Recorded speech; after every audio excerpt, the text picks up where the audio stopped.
Mesdames, Messieurs, bonsoir. Soyez les bienvenus à nos forums gagnants. Merci pour votre fidélité. Vous êtes en direct du siège de Serre France Brocéliande. Heureux de vous compter parmi nous. Pratiquement, vous avez la possibilité de nous joindre via le chat. Vous avez donc en haut à droite de votre écran une petite bulle sur laquelle vous avez la possibilité de poser vos questions. Nous vous invitons tout au long donc, de ces forums gagnants à nous adresser vos questions. Nous y répondrons à la fin donc, des exposés. Votre responsable de région peut également donc, vous y aider. La situation financière nous amène aujourd'hui donc, à animer ces forums gagnants donc, sur deux formats. Ce matin, nous étions en présentiel. Ce soir, nous sommes en distanciel. Voilà. Donc, ce forum, donc, forcément, compte tenu du Covid, nous a obligés à prendre donc, une autre voie. Donc, encore merci, effectivement, de nous suivre par ce canal. Alors, nous nous intéressons tout particulièrement ce soir sur le sujet suivant. Soyez acteurs face aux nouveaux enjeux économiques. Face, finalement, à trois axes. Le premier axe, c'est l'emploi et l'employabilité de nos concitoyens, l'évolution des attentes des consommateurs et les nouvelles façons de produire, les nouvelles conditions de production.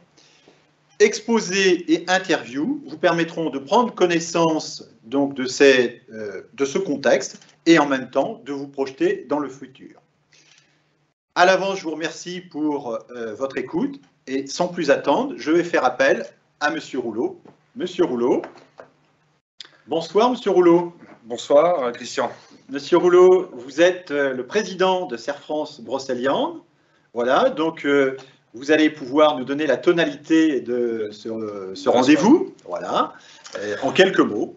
Bah écoutez, bonjour à tous et puis merci de nous suivre via ce canal. Effectivement, le contexte sanitaire, vous l'aurez compris, encore une fois, nous empêche de tenir nos forums gagnants en présentiel. C'est avec grand regret, mais voilà, il faut s'adapter. Et puis, ça fait partie aussi des évolutions dans la technologie. Le digital, c'est quelque chose qui rentre dans les mœurs. Alors, la commission vie associative a donc imaginé ce format hybride avec une partie en présentiel ce matin et une partie en visio ce soir. L'année 2020 a été marquée par la pandémie qu'on a tous connue, avec beaucoup d'interrogations et surtout une économie à l'arrêt. Ça a été aussi l'occasion pour Serre France Brocéliande de déployer les collaborateurs pour accompagner tous nos adhérents qui ont rencontré des problématiques durant ces phases de confinement, et notamment ceux qui étaient employeurs de main-d'œuvre et ceux qui ont débloqué des PGE. L'année 2021, c'est un tout autre contexte, avec une reprise économique forte, mais qui présente aussi un autre contexte. On a le contexte de la hausse des matières premières, qu'on rencontre un peu dans tous les secteurs d'activité, les difficultés de recrutement de collaborateurs qui sont aussi une problématique pour beaucoup d'entreprises, la vulgarisation du digital. Alors là, ça en est un exemple, mais c'est au quotidien dans la vie des entreprises que le digital rentre dans les mœurs, et donc c'est aussi quelque chose qu'il faut appréhender. Le tout dans un territoire qui attire de plus en plus de personnes. Nous avons au sein de Brocéliande, que ce soit dans le Morbihan, mais aussi dans les Yvelines, deux territoires qui attirent énormément de population, avec d'autres contraintes derrière. Alors, le forum gagnant, c'est un moment bien particulier qui est au service des adhérents pour prendre un temps, pour prendre de la hauteur sur le contexte économique, de voir quelle est la nouvelle donne et quelles peuvent être les opportunités liées à ce nouveau contexte économique. Alors, au cours de la soirée, nous allons voir plusieurs thématiques. Parmi les opportunités, la transition écologique et le carbone. Voilà, le carbone, c'est aussi quelque chose qu'il faut regarder. Donc, Morgane Carne interviendra sur le sujet. La Facture X, on en parlait sur la digitalisation, c'est aussi la digitalisation de l'économie et des entreprises. Jean-François Denis nous fera part des évolutions de réglementation qui vont arriver pour les entreprises en 2024 et sur les 3 années qui vont suivre. On fera un petit focus aussi sur l'actualité de Serre France Brocéliande. Ce sera l'occasion de voir l'actualité des 3 territoires, de revisiter les 3 territoires de Brocéliande. Donc, j'aurai Josiane Guénec et Mathieu Roux qui m'accompagneront aussi pour présenter les 3 territoires. Et puis, Jean-Luc Serrand, notre directeur général, fera le point sur Canopé, le projet d'entreprise que nous avons validé en 2021. L'entreprise Serre France Brocéliande aussi a pris le temps de se poser et d'imaginer ce que pouvaient être les services d'accompagnement de nos adhérents sur les 4 années à venir. Enfin, nous aurons le thème central, donc, qui est « Soyez acteurs face aux nouveaux enjeux économiques ». Nous allons avoir 2 experts qui vont intervenir, Anne-Lucie Meunier et Luc Mangelinck, qui rappelleront des éléments de contexte, les enjeux ces fameux nouveaux enjeux, et toutes les opportunités et les mutations qui vont bouleverser quelque part nos habitudes. Apporter ce changement. Et je pense qu'il faut avoir à un moment, prendre le temps de regarder toutes les opportunités qui peuvent y avoir pour les entreprises. On profitera aussi de l'intervention de 2 grands témoins. Donc, on aura Loïc Chélet-Girard, le président du Conseil régional, qui a accepté, et je le remercie, d'enregistrer un interview sur sa vision de la Bretagne et de l'activité économique de la Bretagne. Et nous aurons également Danny Rochefort, qui est un administrateur de la coopérative Eureden, qui est plus sur le sujet des attentes sociétales et de la démarche RSE qu'a entrepris la coopérative Eureden. Donc après, nous prendrons aussi un moment pour, comme l'a indiqué Christian, pour répondre à vos questions. Si vous avez cliqué sur les petites bulles, n'hésitez pas à poser vos questions au cours des films, au fur et à mesure que les questions vous viennent. Voilà. Merci, Monsieur Rouleau. Merci, justement. Donc, c'est une invitation donc, à prendre ce moment de respiration. Donc, vous venez nous donner le sens. Donc, tout à l'heure, Monsieur Rouleau, vous reviendrez donc pour la conclusion et le bilan de ces forums. Alors, entrons désormais donc de plein pied dans ces forums. Notre premier sujet, c'est la facture X. Dans quelques années, c'est la disparition des factures papier, donc, et l'arrivée forcément de la facture électronique. Donc, ces changements vont être importants. Pour appréhender cette mutation, je vous propose d'écouter tout de suite l'exposé de Jean-François Denis, notre directeur des systèmes d'information. On l'écoute. Bonjour à toutes et à tous. Nous allons introduire un sujet dont vous avez entendu parler, la généralisation de la facture électronique sous le nom de code Facture X. Quel est ce grand programme lancé par la Direction générale des finances?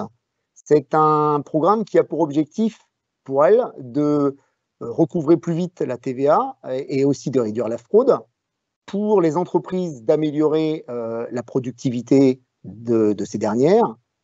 Pour mémoire, la DGFiP considère le coût de traitement d'une facture de l'ordre de 22 € la facture, ce qui est quand même une somme très importante. Et puis, en troisième lieu, c'est de réduire les délais de règlement. On considère le nombre des factures en France circulant à hauteur de 2 milliards de factures et on voit l'enjeu pour l'ensemble des entreprises d'être capable de se tenir prêt pour ce grand programme de transformation et de digitalisation des factures. Quel est désormais le planning et les obligations que seront assignées aux entreprises? L'ordonnance du 15 septembre 2021 vient de nous redonner un nouveau planning. Le 1er juillet 2024 pour les grands groupes, le 1er janvier 2025 pour les ETI, entreprises de taille intermédiaire, et le 1er janvier 2026 pour l'ensemble des moyennes, petites et micro-entreprises, tout cela pour les entreprises assujetties à TVA. On voit bien que le planning se rapproche, les échéances également, et les obligations, quelles sont-elles? Elles sont d'être en capacité de recevoir, d'émettre, mais également de réceptionner tout type de facture sur format électronique à ces échéances. En quoi ces éléments réglementaires vous concernent-ils, vous, chef d'entreprise? Tout d'abord, une facture électronique, dit Facture X, c'est d'abord un fichier lisible par un humain sous format PDF, et il y aura cette obligation de e-invoicing, désolé pour l'anglicisme, invoicing étant le mot de facture en anglais, donc la nécessité de transmettre les fichiers sous forme électronique. Le deuxième élément, c'est un élément non interprétable par un humain, mais par des ordinateurs, informatiquement, que l'on appelle un fichier XML. et qui nécessitera d'envoyer ces éléments sous forme de e-reporting à l'administration fiscale. Donc on le voit bien, on va avoir un comportement et une modification structurelle de la généralisation de cette facture en facture électronique. Au regard du planning imposé par la Direction générale des finances, et tout en sachant que seulement à date 4% des factures circulent par voie électronique, on comprend bien l'importance de démarrer, et ce dès maintenant, cette transformation radicale de la digitalisation des émissions comme des réceptions des factures. Ce travail s'effectuera à la fois avec vos habitudes personnelles, mais ceux aussi de vos fournisseurs et de tous vos partenaires. C'est pourquoi Serre France Brocéliande a initié le programme MyKinexo, qui est en lui seul une plateforme, en tous les cas un fonctionnement de ce que sera demain les plateformes électroniques et de digitalisation des factures. Il faut prendre ce programme comme étant une contrainte réglementaire, certes, mais aussi une réelle opportunité pour les entreprises pour se digitaliser, se moderniser et sécuriser l'ensemble de leurs transactions.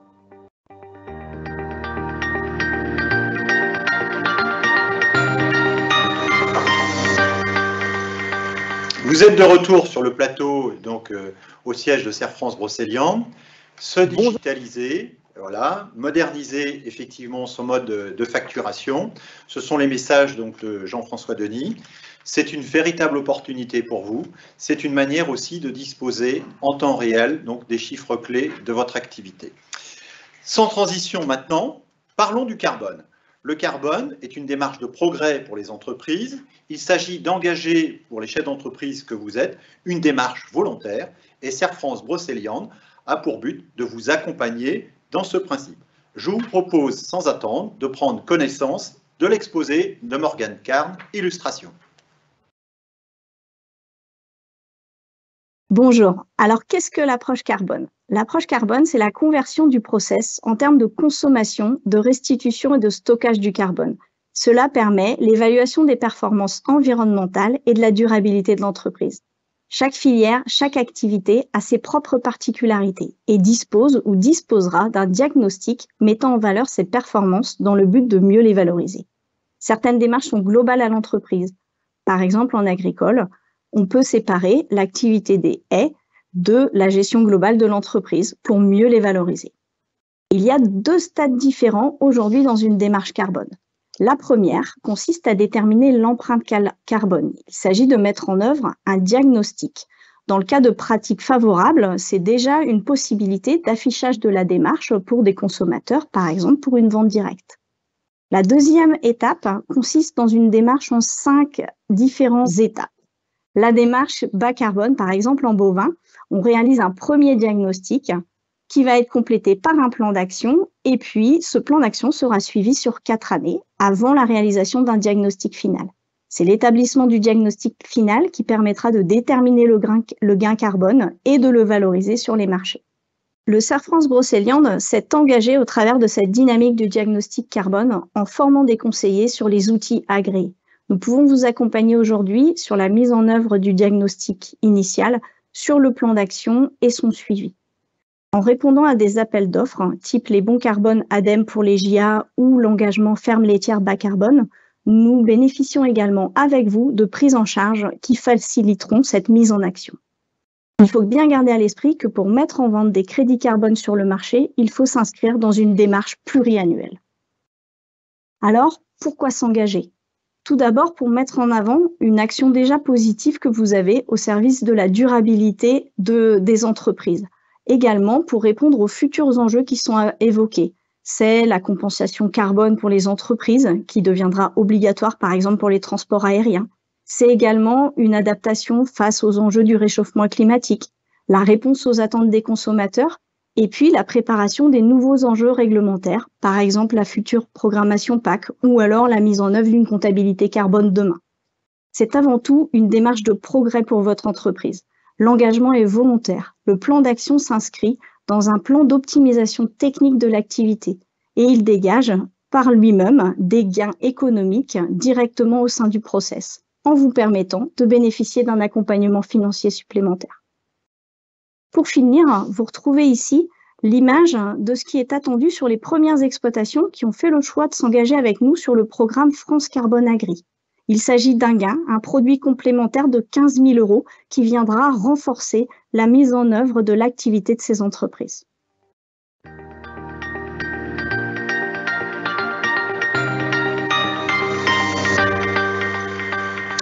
Vous êtes à nouveau donc en direct avec nos studios. Merci pour l'intérêt porté à ce sujet. Vous avez noté effectivement la valeur des crédits carbone potentiels que vous pouvez obtenir dans vos exploitations.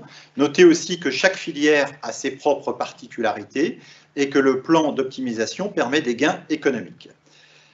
Maintenant, on va passer à la vie associative de Serre France Brocéliande et on va accueillir tout de suite Madame Josiane Guénec. Madame Josiane Guénec, si vous voulez bien nous rejoindre, s'il vous plaît.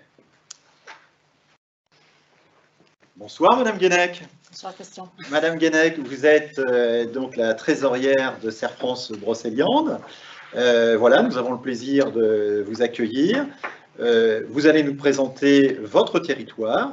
En quelques mots, quelles sont ses particularités, ses caractéristiques? Alors, je vais vous présenter le territoire ouest. Donc, avec ce territoire donc, à 124 collaborateurs qui se sont répartis sur 6 agences, hein, allant de Pontivy au Faouette, en passant par Montréal, Codan et en descendant par le sud, Auray et Vannes. Donc, pour ce territoire, il y a eu 23 délégués qui ont été élus, qui sont vos représentants. Et sur ces 23 délégués, il y a 5 administrateurs. Donc le territoire ouest a 3310 adhérents qui sont répartis sur 3 marchés. Donc il y a un marché ACS, donc artisans, commerçants et services, avec comme directrice Sandrine Guédot, qui est là, qui a été nommée depuis 2014. Et elle gère aussi le marché mer. Ce marché mer va de la Ria d'Etel jusqu'à Pénétin. Et de plus aussi, elle fait l'animation de Nautil France, de la marque Nautil France. Et aussi, donc bien sûr, nous avons des agriculteurs, donc au nombre de 1680 adhérents agricoles. Et nous avons depuis fin août une nouvelle directrice qui s'appelle Prisca Lepage. Donc Prisca Lepage est, on va dire, un produit Serre France, hein, voilà, qui est là depuis 1998, a été pendant 10 ans comptable volant et depuis 2018 a été nommée responsable agri sur les agences de Vannes, Auray et, comment dire, Codan pour la dernière année. Et là, donc, elle a pris ses fonctions et on lui souhaite plein succès. Plein de succès. Plein de succès dans cette nouvelle région. Voilà. Et voilà.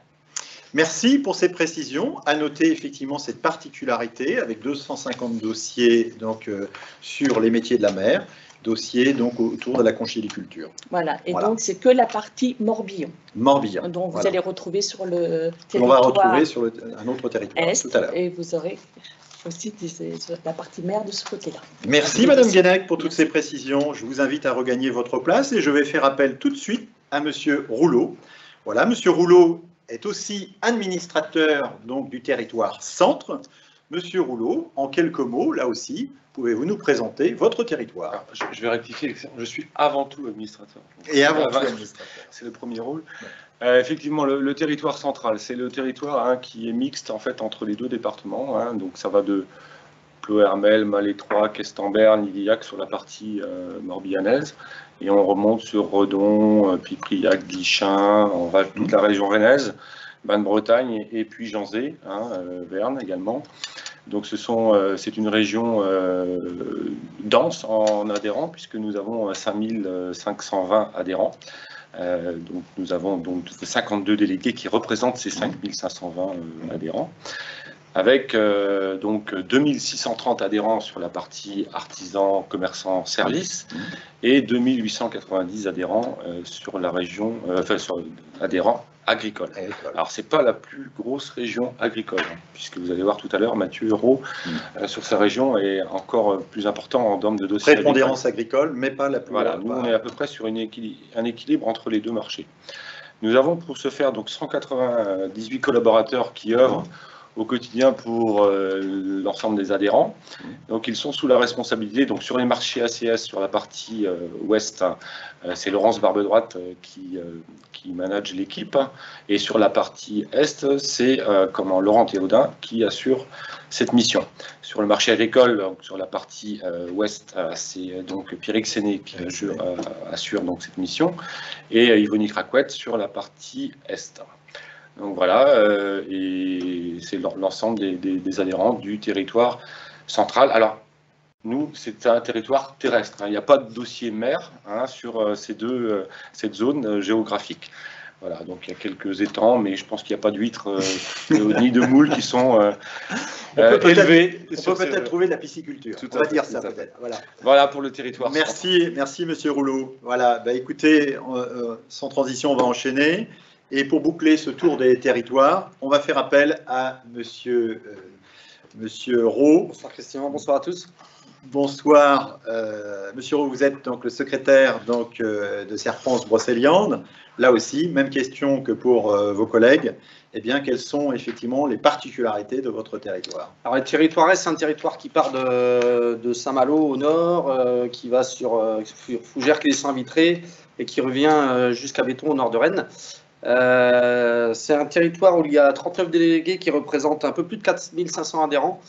Alors contrairement aux deux autres territoires, il y a encore une prépondérance pour l'agriculture. Il y a 2 tiers, 1 tiers. Il y a 3000 environ agri pour 1500 artisans commerçants. Services et en termes d'agriculture, lait, porc, volaille, voilà, et puis quelques spécificités sur le nord, sur Saint-Malo, avec les légumiers. Il y a légumiers plein champ. Je pense aussi à quelques dossiers équins aussi, qui en font partie. Et également, il y a aussi le territoire de la mer, avec des ostréiculteurs et mytiliculteurs et quelques bateaux de pêche. Voilà, donc 180 collaborateurs travaillent sur ce territoire. Et dans la région nord, en agri, elle est représentée par le directeur de région Éric Ménard, et le directeur de région est Frédéric Marie pour les artisans commerçants. Et sur le côté est, le directeur de région artisan commerçant est Éric Verger, et le directeur agri est Éric Martin. Voici. Merci Mathieu, merci pour ces précisions. On voit donc l'importance des territoires dans l'organisation de Serre France Brocéliande. Et donc là, sans plus attendre, donc on va faire appel au capitaine du vaisseau, donc Serre France Brocéliande. Il n'y a pas d'organisation qui tienne sans avoir effectivement un pilote. Monsieur Serran, si vous voulez bien nous rejoindre. Bonsoir Monsieur Serran. Bonsoir Christian, bonsoir à toutes et à tous.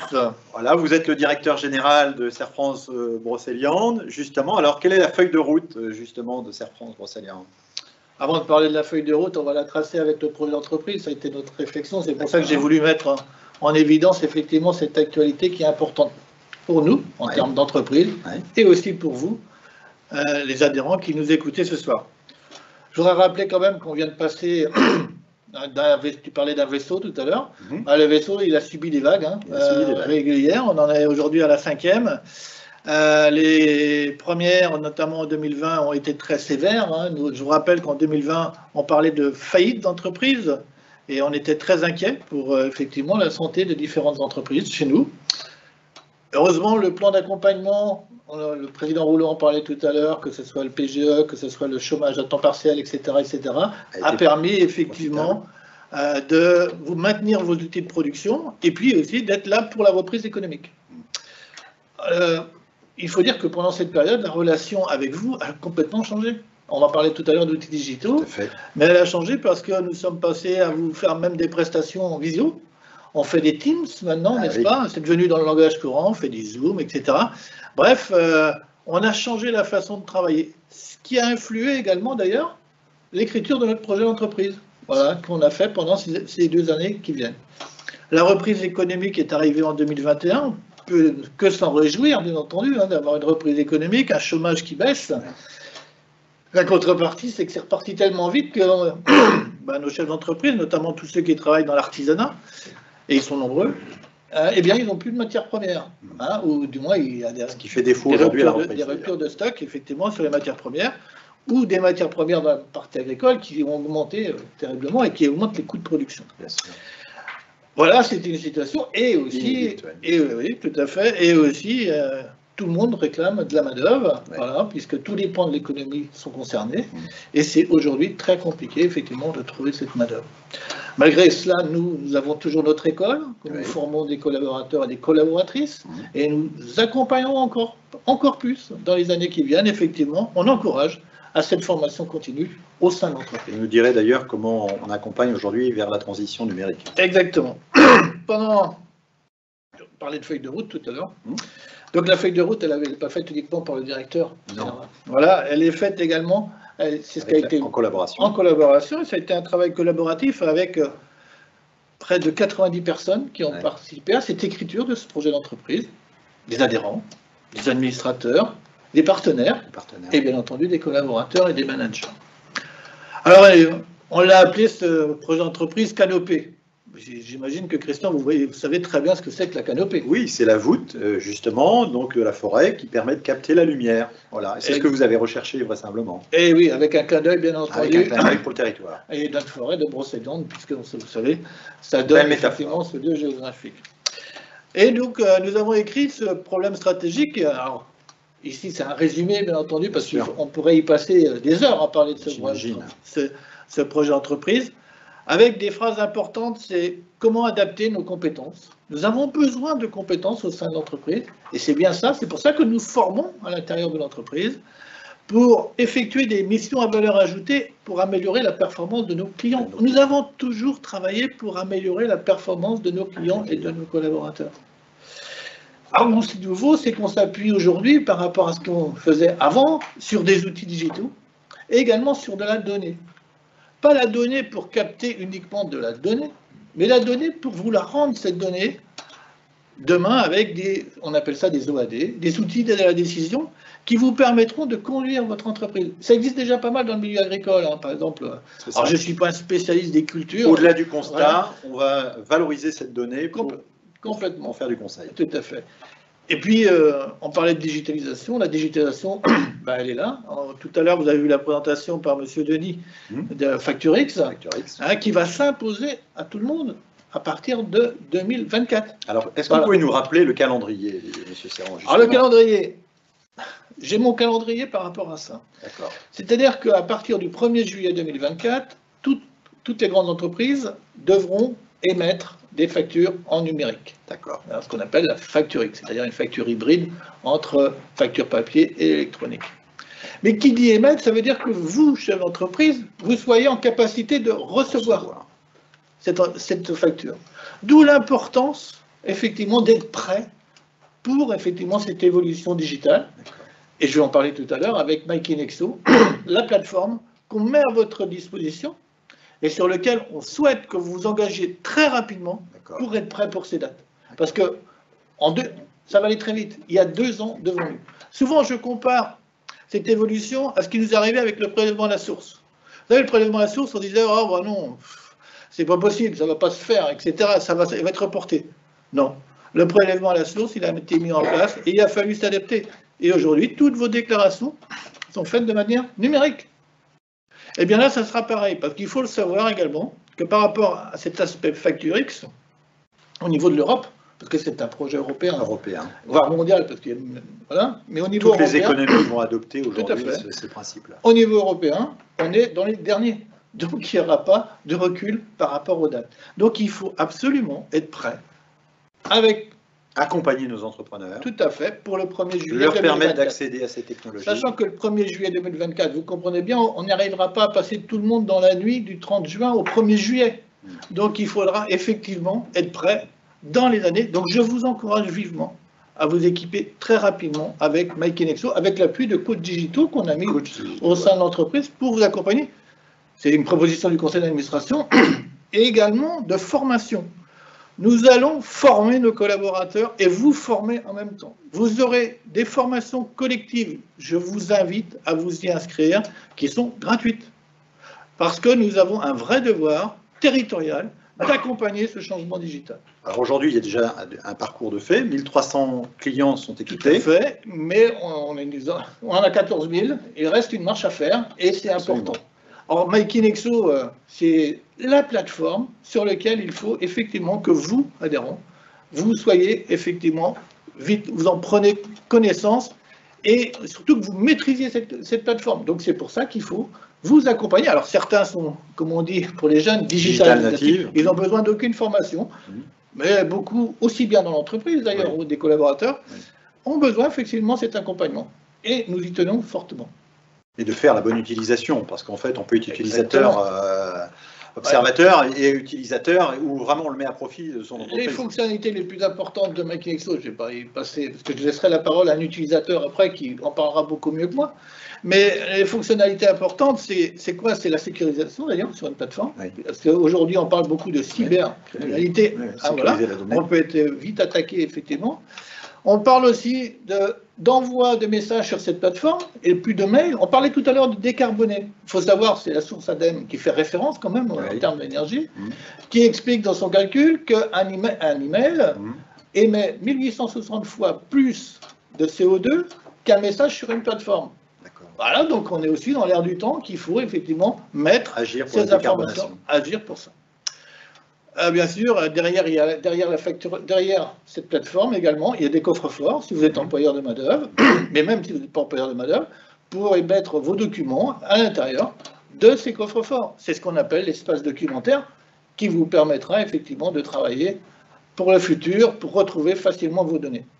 Souvent, je prends comme exemple, parce qu'il y a quelques temps, je faisais de la comptabilité, mais comme vous, M. Dubois, je crois. Et on en parlait souvent, on parlait de la boîte à chaussures. Vous savez, on parlait de la boîte à chaussures. Après la boîte à chaussures, on est passé au classeur, avec des magnifiques classeurs qu'on met dans des armoires. Bien aujourd'hui, ces classeurs-là, ils ne seront plus dans les armoires, ils ne seront plus dans les étagères. Sur l'ordinateur. Ils seront sur votre ordinateur. Et la recherche sera d'autant plus facilitée. Bien sûr. Voilà un vrai projet. Je vous encourage à contacter votre comptable, à contacter votre coach digital. C'est maintenant qu'il faut s'y mettre à la digitalisation. Ben écoutez, merci pour ces précisions, Monsieur Serran. Je vous invite effectivement à prendre votre place. Et puis, je vais faire appel à Monsieur Mathureau donc, pour son témoignage en tant qu'utilisateur de MyKinexo. Alors, Mathieu. C'est Jean-Luc. Alors, Christian, MyKinexo... Quel usage en faites-vous? Alors, MyKinexo, c'est d'abord une solution qui est accessible à tous et qui est évolutive et intuitive. Je compare ça un petit peu à la manière quand les tablettes sont sorties. Les tablettes, quand elles sont sorties, il n'y avait pas de manuel avec. C'est vrai. Et on a appris à l'utiliser. Donc, MyKinexo, c'est un peu la même chose. C'est comme... MyKinexo, c'est mon classeur numérique. Avant, j'allais acheter mon classeur avec toutes mes intercalaires. Je notais mes fournisseurs. Cette fois, je les rentre tout simplement je rentre mes fournisseurs. J'ai un peu de temps d'investissement au départ. Et ensuite, mon classeur numérique est en place et je peux rentrer mes factures numérisées dans mon classeur numérique. D'accord. Voilà. Alors, chaque nouveau courrier que je reçois, notamment des courriers juridiques, donc moi, je me rends compte à l'usage personnel que tous ces courriers, je les range directement dans MyKinexo. Vous les stockez aujourd'hui dans MyKinexo. Exactement. Pour les historiser. Exactement. C'est-à-dire que tout mon patrimoine numérique de l'entreprise rentre dans MyKinexo et en fait le pli est pris et je ne reviendrai pas en arrière. Donc il faut créer l'automatisme. Exactement. Parce que il arrive qu'on recherche des courriers d'il y a 5 ans, 10 ans, trop bien rangés, et qu'on a du mal à retrouver. Donc, alors que là, ça vous facilite votre recherche. Exactement. Et du point de vue de la gestion de votre entreprise, alors? Eh ben, ça me permet, MyKinexo, ça permet aussi, ça fait effet miroir avec mon comptable et mon aide comptable. C'est-à-dire que dès que je rentre une facture, mon comptable et mon aide comptable l'ont de l'autre côté. C'est-à-dire qu'ils peuvent travailler sur mon résultat et on peut imaginer aussi des tableaux de bord avec la facture X en temps réel à l'avenir. Donc une connaissance des chiffres immédiats. Exactement. Chose qui est quand même assez important avec la numérisation. Et de pouvoir faire de la gestion avec vos conseillers plus rapidement. Par la suite. Voilà. En effet. Et alors, je veux. Vous conversez aussi? Alors, on peut converser avec son équipe centrée client, comptable, aide-comptable, gestionnaire de paye. D'accord. Toute la paye passe par Makinexo. On envoie un petit message, on reçoit la paye, on l'approuve. Et après, la paye, on la valide et on peut ensuite la mettre dans le coffre numérique du salarié. Tout simplement. Vous avez l'information concernant les bulletins de salaire, vous-même, sur votre propre espace, et le salarié a lui aussi son espace pour disposer de ses bulletins. Exactement. D'accord. Alors j'ai oublié une petite chose, je ne l'ai pas avec moi, mais je l'ai tout le temps à la poche, normalement. Votre portable, mon téléphone portable. Alors il y a une application Makinexo, et c'est vrai qu'à l'utilisation, on se rend compte aussi au début, on se dit qu'est-ce qu'on va un petit peu faire avec ça, il faut être honnête. Et à force de l'utiliser, on se rend compte que des fois, on va rechercher des choses dedans. Finalement, vous avez votre information partout, tout le temps. Exactement. Alors, on ne va pas l'utiliser tous les jours, bien entendu, mais en temps utile, on en a vraiment l'intérêt. Voilà. Je rappelle, comme le disait le directeur, quand même, que le conseil d'administration a décidé de mettre des coachs à disposition. Et donc moi j'ai eu une première formation au départ qui m'a aidé. Je peux converser notamment aussi avec mes coachs aujourd'hui, avec mon coach. Si vraiment j'ai un besoin, je peux envoyer un message et puis avoir un retour. Mais je vous dis, c'est tellement intuitif que les choses viennent d'elles-mêmes. Voilà. Merci Monsieur Rowe, merci pour toutes ces précisions. Et puis effectivement, ça nous permet de mieux comprendre les fonctionnalités de cette plateforme. Maintenant, eh bien, écoutez, on va rentrer dans le thème principal. Nous sommes à mi-parcours de ces forums. Au programme, donc, il y a deux séquences que nous allons aborder. Une première séquence, tout particulièrement pour dresser le contexte, et une deuxième séquence qui va nous permettre effectivement d'avoir donc une projection sur les enjeux, sur notre futur. Alors, pour ce faire, comme le disait M. Rouleau tout à l'heure, nous allons avoir deux spécialistes donc, du pôle études et prospectives, Anne-Lucie Meunier, Luc Mangelin. Et puis, par ailleurs, donc, deux éclairages extérieurs par le biais de nos grands témoins, M. Loïc Chenet-Girard et M. Danny Rochefort. Voilà, ben écoutez, sans plus attendre, je vous propose donc d'enchaîner avec l'intervention de Anne-Lucie Meunier.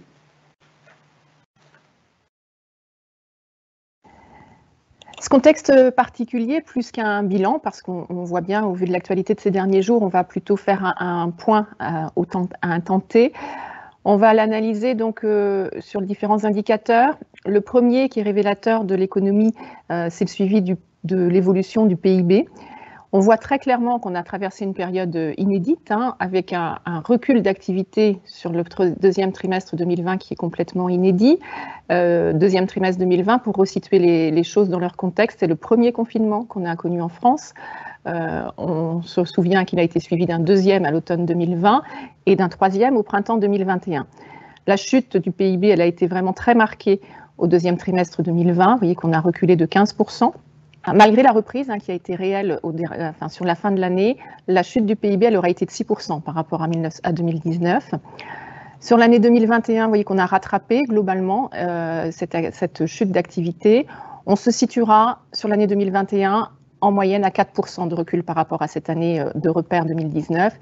Et suivant les prévisions, si tout se passe correctement, si le taux de croissance attendu sur 2022 est au rendez-vous, on rejoindra globalement la tendance de moyen terme sur la fin de l'année 2022. Autre indicateur de ce contexte particulier, c'est la consommation des ménages. Là, on voit encore très clairement l'impact du premier confinement puisque seuls les commerces essentiels étaient restés ouverts et accessibles à la consommation. Donc un recul de la consommation qui atteint 15% sur ce premier confinement. Une consommation qui s'est redressée sur la fin de l'année et qui repart sur ce début d'année 2021. On n'a pas rattrapé tout ce qu'on aurait pu ou normalement consommer. On estime que globalement, il reste 11% de capacité de consommation des ménages qui n'ont pas été consommés sur cette période particulière. On notera aussi que cette capacité de consommation à venir, elle est très variable en fonction des pouvoirs d'achat et des revenus des ménages et que les ménages avec une plus forte capacité d'épargne ont encore là gagné davantage sur leur capacité à consommer à venir. En termes d'emploi maintenant, on a ici le profil de récupération de l'emploi salarié. Donc c'est le nombre de personnes en emploi. On voit clairement encore sur la même période le recul de l'emploi. Donc on est ici sur 25 millions de personnes en emploi globalement sur l'année 2019. Finalement, quand on met tous ces chiffres en perspective, on se rend compte que le recul en termes de nombre de personnes en emploi, il n'est que de 600 000 personnes sur le premier confinement, et c'est beaucoup moins que ce qu'on aurait attendu en période d'arrêt si brutal de l'activité. Les experts estiment qu'on aurait reculé d'1,5 million d'emplois sans les mesures qui sont venues accompagner cette crise particulière. On voit aussi que la période de récupération en termes d'emploi, elle a été relativement courte et que dès le printemps 2021, on a dépassé finalement le nombre de personnes en emploi par rapport au niveau d'avant-crise. On a une tension aujourd'hui sur le marché de l'emploi qui est palpable donc dès ce printemps et qui se poursuit sur l'année 2021 et attendue encore en croissance sur l'année 2022. Donc sur ce graphique, on voit clairement qu'on a deux types de secteurs d'activité, ceux qui sont en croissance en termes d'emploi. Alors ce sont en premier chef les travaux de construction spécialisés. On sait que le secteur du bâtiment est aujourd'hui très pourvoyeur d'emplois, qu'il pourrait l'être encore davantage s'il trouvait la main-d'œuvre nécessaire à leur poursuite d'activité. Il y a une tension sur ce secteur particulier. L'édition, l'audiovisuel, la diffusion, l'activité pour la santé humaine, donc en cette période sanitaire compliquée, c'est un secteur qui recherche aussi et qui a augmenté son recours à la main-d'œuvre. Les activités informatiques, services d'information qui ont été particulièrement dynamiques sur cette période de confinement, de recours au télétravail, sont aussi des secteurs qui ont augmenté en termes d'emploi.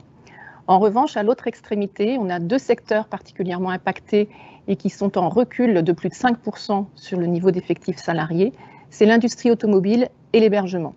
L'hébergement assez naturellement, puisque on sait que les hôtels, cafés, restaurants ont subi des fermetures successives et qu'ils ne sont pas donc revenus à leur niveau d'activité et qu'ils peinent de toute façon à trouver également la main-d'œuvre salariée. Et en ce qui concerne l'industrie automobile, c'est l'une des industries qui n'a pas retrouvé son activité d'avant-crise. Elle n'est qu'à 60% revenue à ses capacités industrielles. Et là, sous l'effet de deux facteurs combinés, l'industrie automobile, d'un côté, souffre de difficultés d'approvisionnement pour son industrie et de l'autre ne connaît pas non plus une demande qui permettrait d'augmenter sa capacité. Donc on a une industrie automobile qui se cherche actuellement, d'autant plus si on met ça en perspective avec les annonces sur la fin des moteurs thermiques à échéance début des années 2030. Donc là, on a vraiment un secteur qui est plus en difficulté. Et par cascade, tous les sous-traitants de l'industrie automobile. On arrive maintenant sur les évolutions d'un indicateur du coût de l'énergie, c'est le pétrole qu'on suit par l'évolution du cours du pétrole de Brent. On voit ici qu'on a forcément, lorsque l'activité économique s'est quasiment éteinte, le recul de la demande et donc du prix du pétrole au printemps 2020. On a un redémarrage qui est très marqué depuis ce creux.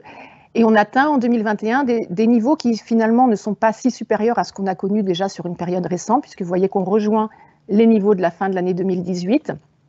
Et puis par contre, ce qu'on peut noter, c'est qu'on est dans une situation qui n'est pas complètement la même. Sur cette période 2021, on n'a pas finalement retrouvé les niveaux de demande ou de besoin en pétrole qu'on avait avant crise. On estime qu'on est encore 2% en dessous de la consommation de pétrole qu'on avait avant crise, mais par contre, on a une rétention d'offres, on a une organisation des pays pétroliers qui fait qu'on n'a pas l'offre qui permet de répondre à la demande. Donc, des cours qui sont sous tension sur cette énergie. C'est le cas également sur les différents métaux. Donc, on a des hausses des cours des métaux qui, là, par contre, sont bien dues à une reprise exceptionnelle de la demande sur l'année 2020, début 2021. Et la demande, elle est particulièrement forte en Chine, la Chine qui représente plus de la moitié de la demande mondiale en termes de métaux. On voit que cette demande, elle était là dès l'année 2020 pour le fer, puisqu'il était, le fer qui subit des hausses successives de prix sous cette demande de la Chine notamment. Donc on a des hausses de prix qui concernent la plupart des métaux en 2021. On estime, ou les experts estiment que cette hausse de la demande, elle est très liée au fait que l'activité se soit quasiment arrêtée sur la fin de l'année 2019, début de l'année 2020 en Chine, et que normalement, les choses devraient rentrer dans l'ordre sur l'année 2022. Malgré tout, on voit que sur des métaux comme le fer, les trois hausses successives, là, en 2019, 2020, 2021, ne seront pas compensées par le recul de 2022. Donc on a là à subir un renchérissement du fer et des différents matériaux de construction qu'on subira assez longtemps. Autre facteur de production, ce sont les hausses de denrées alimentaires. Donc là, on a l'évolution du cours du blé qu'on aurait pu retracer sur nos exploitations bretonnes. On a un cours du blé qui a largement augmenté, donc ici à Chicago, mais dans toutes les places du monde, y compris les nôtres donc. Des cours des céréales qui ont augmenté, des oléagineux, tous les intrants dans l'alimentation animale. Donc là, on a vraiment une concordance de hausse sur tous ces facteurs. Ça répond, enfin, c'est la conséquence de 3 facteurs.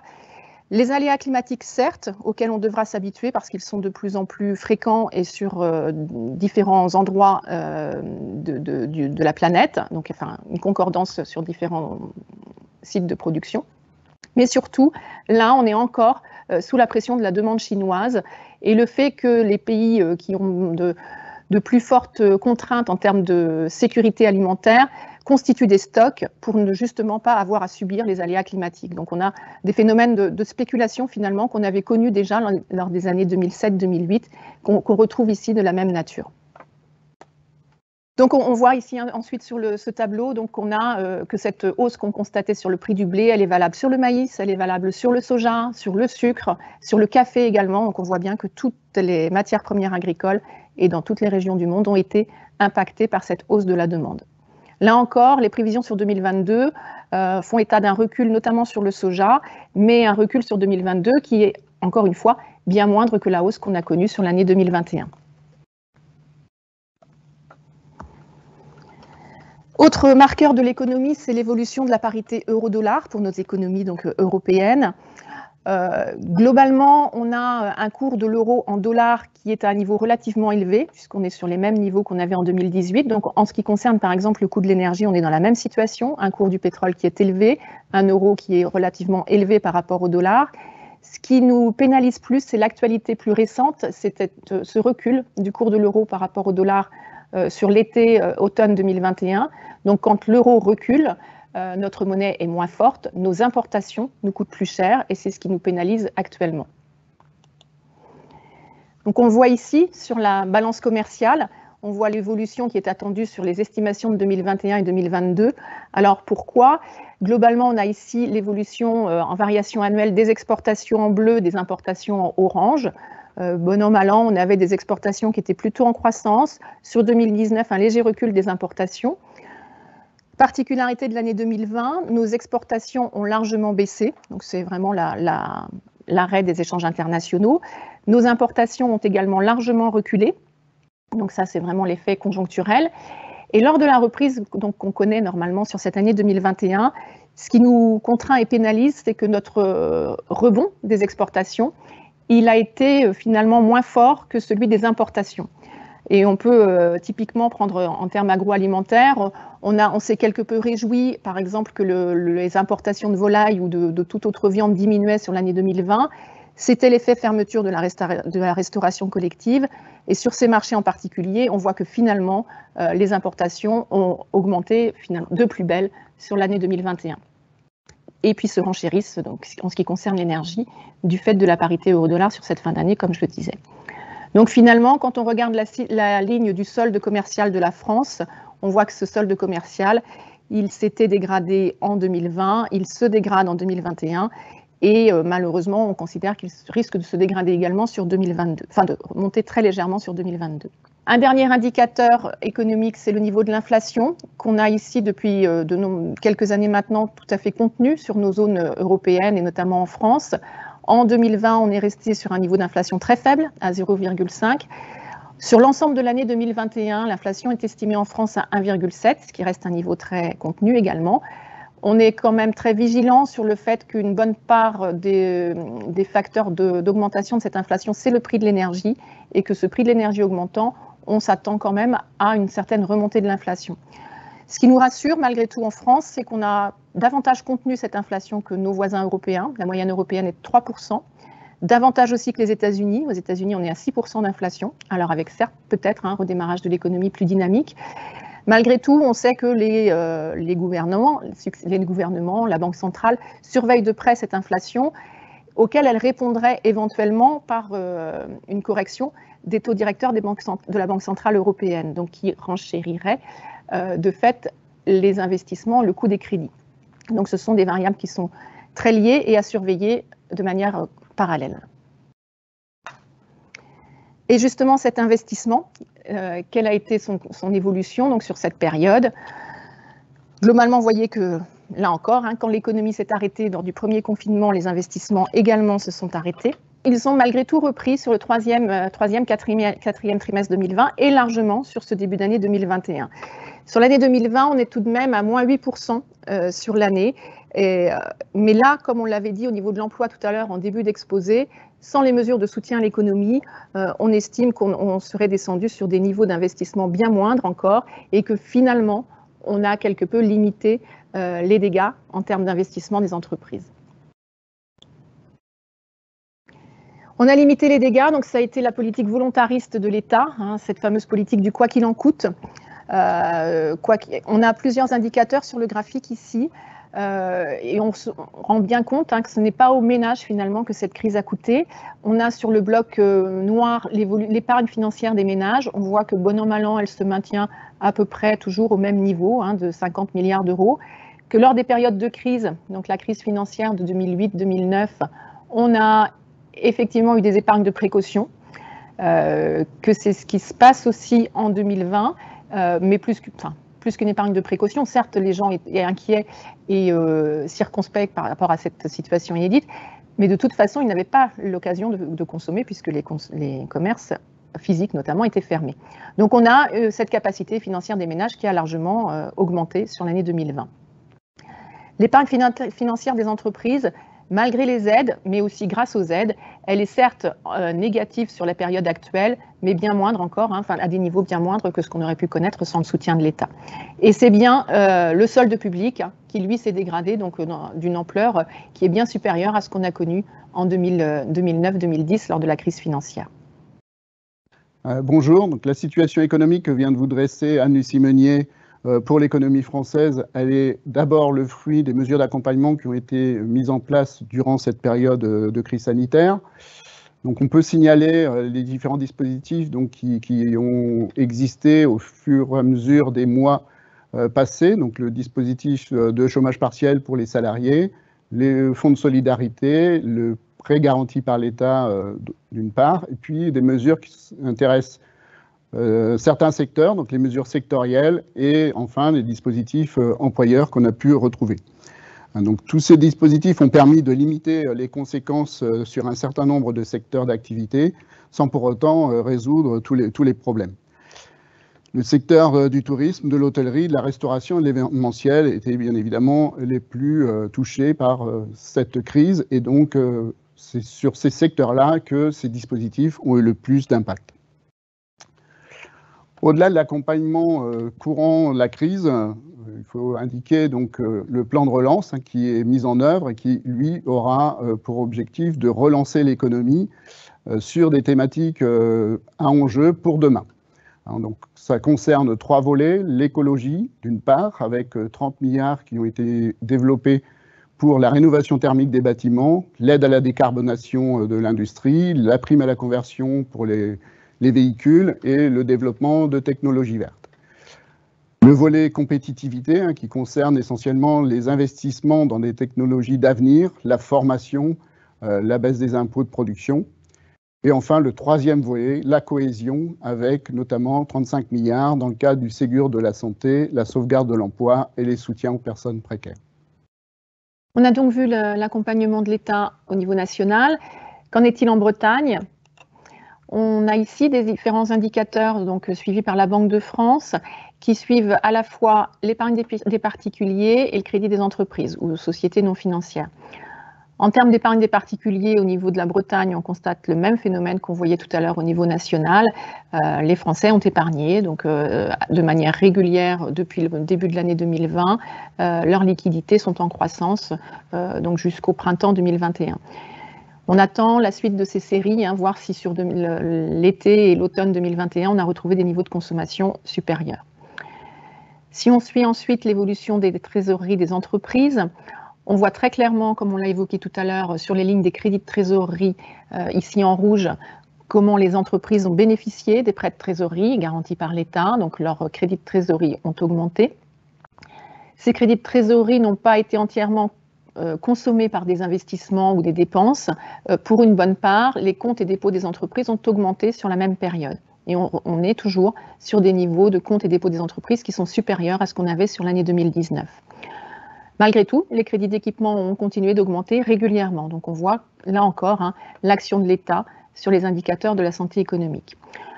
Aujourd'hui, en Bretagne, la Banque de France estime qu'on a 6 à 7% d'entreprises qui sont fragiles, que la trésorerie a augmenté dans 74% des entreprises et qu'on a à la fois une hausse de l'endettement et une baisse de la trésorerie dans 14% des entreprises. Donc finalement, les entreprises bretonnes qui se retrouvent en situation relativement confortable en cette fin de période de crise. L'autre facteur de production qui nous inquiète et qui nous intéresse, c'est donc le recrutement. Et donc en Bretagne, 48% des entreprises déclarent avoir des difficultés de recrutement. Ces difficultés de recrutement, on voit comment elles évoluent entre mai, juin et juillet 2021 dans les différents secteurs. On l'a évoqué tout à l'heure, le bâtiment était l'un des secteurs qui bénéficiait de la plus forte croissance en nombre d'emplois. C'est aussi le secteur qui, de mois en mois, déclare avoir des difficultés de recrutement plus importantes. C'est le cas des services et dans l'ensemble, de manière un peu moindre dans l'industrie et dans l'ensemble, donc en Bretagne, 48% des entreprises en difficulté de recrutement. On évoquait tout à l'heure les matières premières, les approvisionnements. On a là toujours en Bretagne, de la même manière, la part des entreprises qui indiquent avoir des difficultés d'approvisionnement en juillet 2021. En moyenne, donc c'est sur la ligne qui est au milieu ici, 49% d'entre elles déclarent avoir des difficultés d'approvisionnement, au premier rang desquelles, comme on l'a aussi évoqué tout à l'heure, l'industrie automobile. Donc il y a des difficultés d'approvisionnement en métaux, en composants électroniques, et qui est particulièrement affectée par ces difficultés. De l'autre côté, l'industrie pharmaceutique, elle, n'est qu'à 23% à déclarer avoir des difficultés d'approvisionnement. On a tout le secteur quand même de l'industrie, de l'équipement électronique, électrique, tout ce qui est à base d'énergie, de plastique, de tout le métal, qui est quand même le secteur industriel qui souffre le plus. On n'a pas évoqué le bois, le papier, tout ce qui est lié à l'imprimerie, l'emballage, tous ces secteurs-là ont aussi des difficultés, et d'autant plus dans cette période où on a de plus en plus fait appel à des transporteurs en lien avec le commerce électronique, etc. L'industrie agroalimentaire, qui est quand même un facteur important de notre industrie bretonne, se retrouve en bonne position en termes d'approvisionnement, puisqu'on est sur des marchés beaucoup plus locaux, et c'est aussi une force de cette économie agroalimentaire.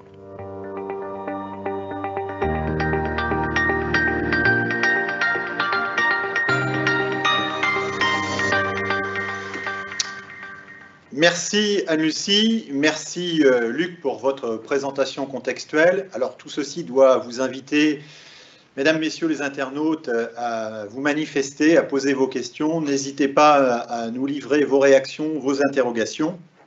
Et permettez-moi justement tout de suite d'enchaîner et de vous rappeler quelques éléments donc, sur les marqueurs consécutifs à ce confinement.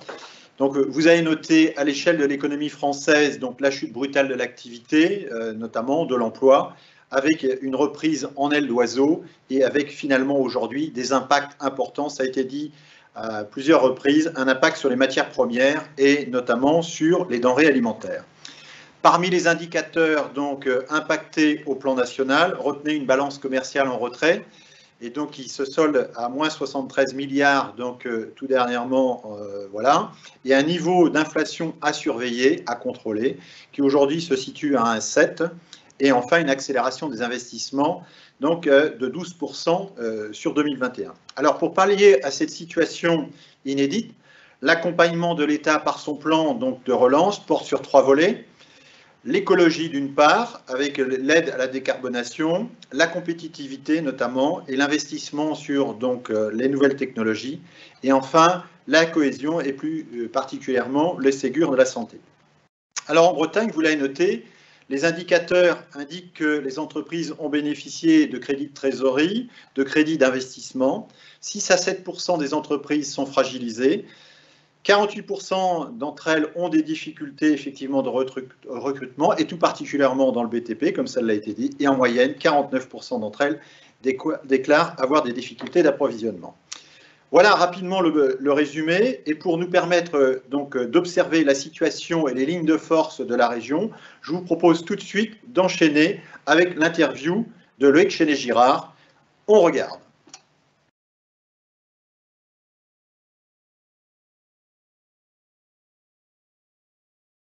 Nous avons une Bretagne qui, globalement, se porte bien. Il faut le redire, dans une période un peu morose où tout le monde s'inquiète, où tout le monde se demande ce qui va se passer demain, la Bretagne, globalement, va bien.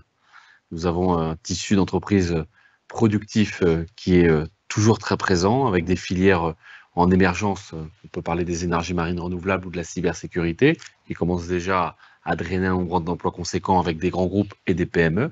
Et puis, nous avons un tissu productif qui est là, présent, installé depuis longtemps. On peut parler de l'agroalimentaire, on peut parler de l'automobile, on peut parler de la navale, on peut parler du numérique, mode Lannion qui s'est développé de manière considérable depuis de nombreuses années. Et toutes ces entreprises sont en train de vivre des révolutions importantes parce que la Covid, parce que le climat, parce que les enjeux sociétaux qui sont aujourd'hui devant nous leur imposent de repenser leur modèle. Et on est, comme d'habitude, dans l'économie, dans des cycles. Et on vit là un moment très particulier pour l'économie bretonne et l'économie mondiale, on le sent bien. C'est un des enjeux aujourd'hui en Bretagne, c'est de trouver du monde. Nous sommes dans une région qui va bien, je le redis, avec effectivement la chance d'avoir une qualité de vie agréable, et c'est déjà pas rien dans un système où on cherche tous la performance.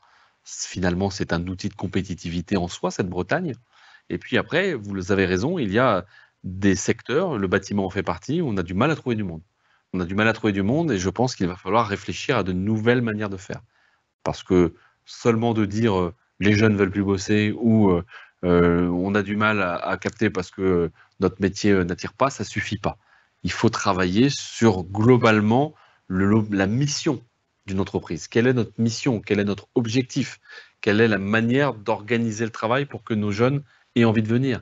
Et dans le bâtiment, comme dans la restauration, comme dans l'agroalimentaire, on voit très bien qu'il faut raconter un nouveau récit. Il faut raconter un nouveau récit. Participer au renouvellement du logement, de la construction, en intégrant les enjeux du développement durable, ça passionne beaucoup plus nos jeunes que de faire du placo ou de faire du béton. Voilà. Et si on ne pose pas ça, eh ben, des entreprises ne trouveront pas de salariés et d'autres qui auront trouvé le truc, elles auront un gain de compétitivité supplémentaire. Si on est capable de faire en sorte que l'expérience de l'étudiant, de l'élève, futur étudiant, qu'il soit étudiant en apprentissage, étudiant classique, étudiant dans n'importe quel type de formation, est un parcours où il va avoir des contacts avec le monde de l'entreprise, déjà, on l'inscrit dans une trajectoire qui peut être différente. J'insiste auprès de vos adhérents, auprès des membres de Serre France et donc de Serre Brocéliande, sur le fait qu'il faut travailler, par exemple, au stage de troisième. Le stage de troisième ne doit pas être vu comme un gadget ou quelque part une corvée. Après, vous avez raison, il y a la formation professionnelle pour les adultes.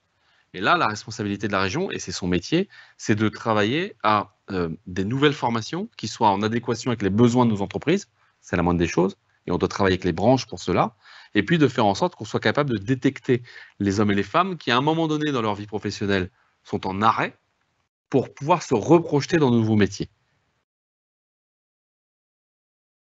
D'abord, ce que je veux dire là, c'est que pour les artisans et les entreprises les plus petites, c'est des moments très compliqués. Pour les grandes, c'est compliqué aussi, mais elles sont armées différemment. Pour nos PME, pour nos artisans, là, on sait que ce sont des moments difficiles où passer des hausses de prix, c'est pas simple, ou pire, acheter des matériaux alors qu'on a signé le devis, c'est potentiellement mortel. Et donc, déjà, voir comment on peut accompagner dans ces moments-là avec des outils les situations particulières qui peuvent exister dans certaines entreprises bretonnes. Ensuite, il y a la réflexion de moyen-long terme. Et c'est dur pour un entrepreneur englué dans les problèmes-là du quotidien de se dire qu'il faut penser au coup d'après. Mais le coup d'après, c'est quand même les sujets de couverture. Couverture, parce que je pense que sur l'énergie, sur les fluides, sur les matériaux, il y a des outils qui peuvent exister. Et avec les experts comptables, ça se travaille pour faire... Et je ne suis pas payé pour faire votre pub, pour faire en sorte de trouver des bons outils qui permettent à nos entreprises de se couvrir. Et des petites entreprises qui n'y pensent pas doivent regarder ces sujets. Si on neutralise le sujet de l'énergie, si on neutralise le sujet de certaines matières premières, ça donne un peu d'air et ça donne un peu de visibilité. Et ça me semble ô combien important.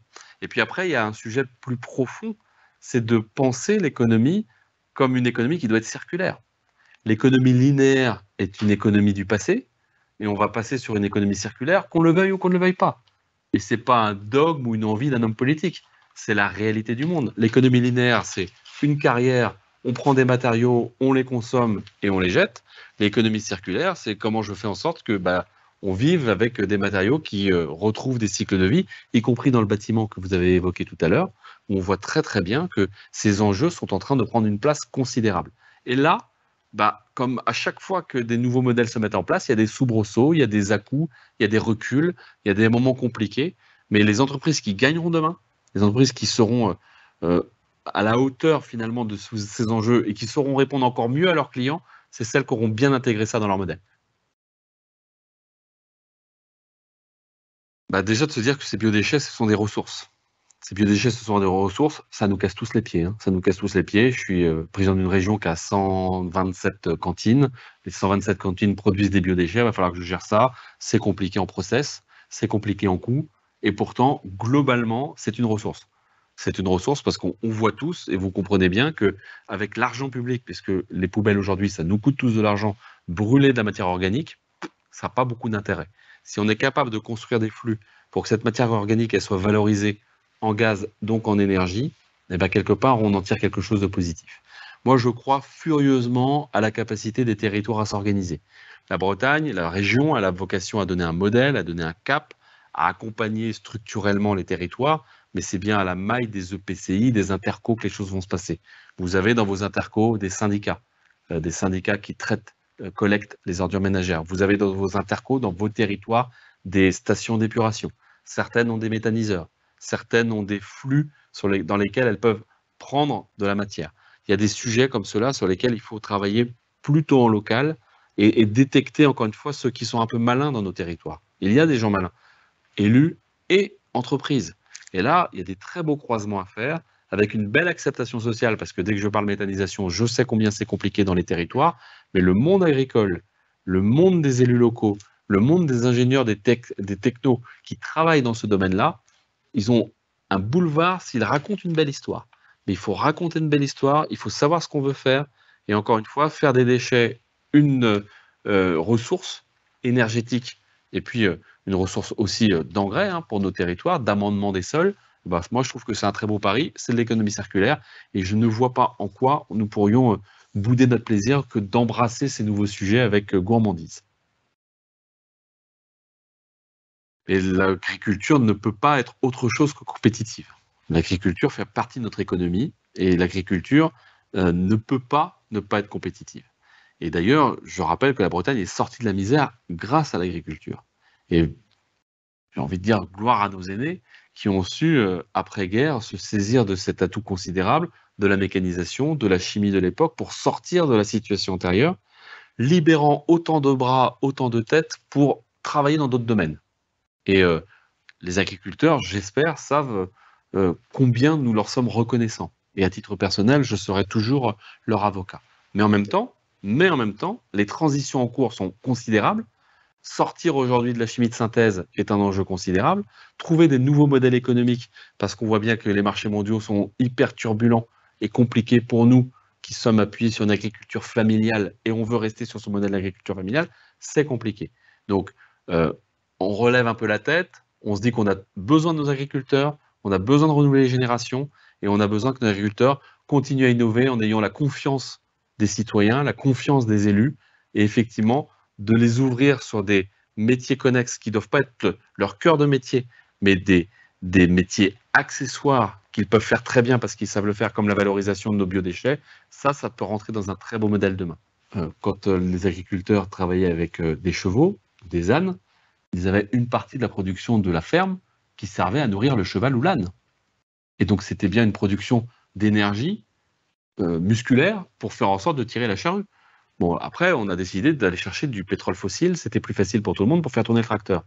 Si demain, on veut mettre du biométhane et qu'on raisonne à l'échelle de l'agri, il va bien falloir reprendre une part de nos terres pour nourrir pour le cheval mécanique et faire tourner le tracteur. C'est un sujet quand même sur lequel il faudrait bien réfléchir un peu plus loin que nos feelings du moment, que les tensions du moment. Oui, le cœur de métier de l'agriculteur, c'est de nourrir ses compatriotes.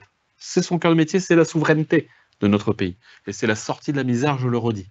Mais nous avons aussi à nous poser des questions sur l'énergie, bien entendu le solaire, bien entendu l'éolien, bien entendu l'éolien offshore en Bretagne, mais aussi ne perdons pas de vue cette énergie qui, si on ne la traite pas, si on ne la capte pas, si on ne l'utilise pas, elle est perdue. Et cette énergie perdue, c'est une faute contre l'humanité dans le moment de la transition énergétique qu'on est en train de vivre.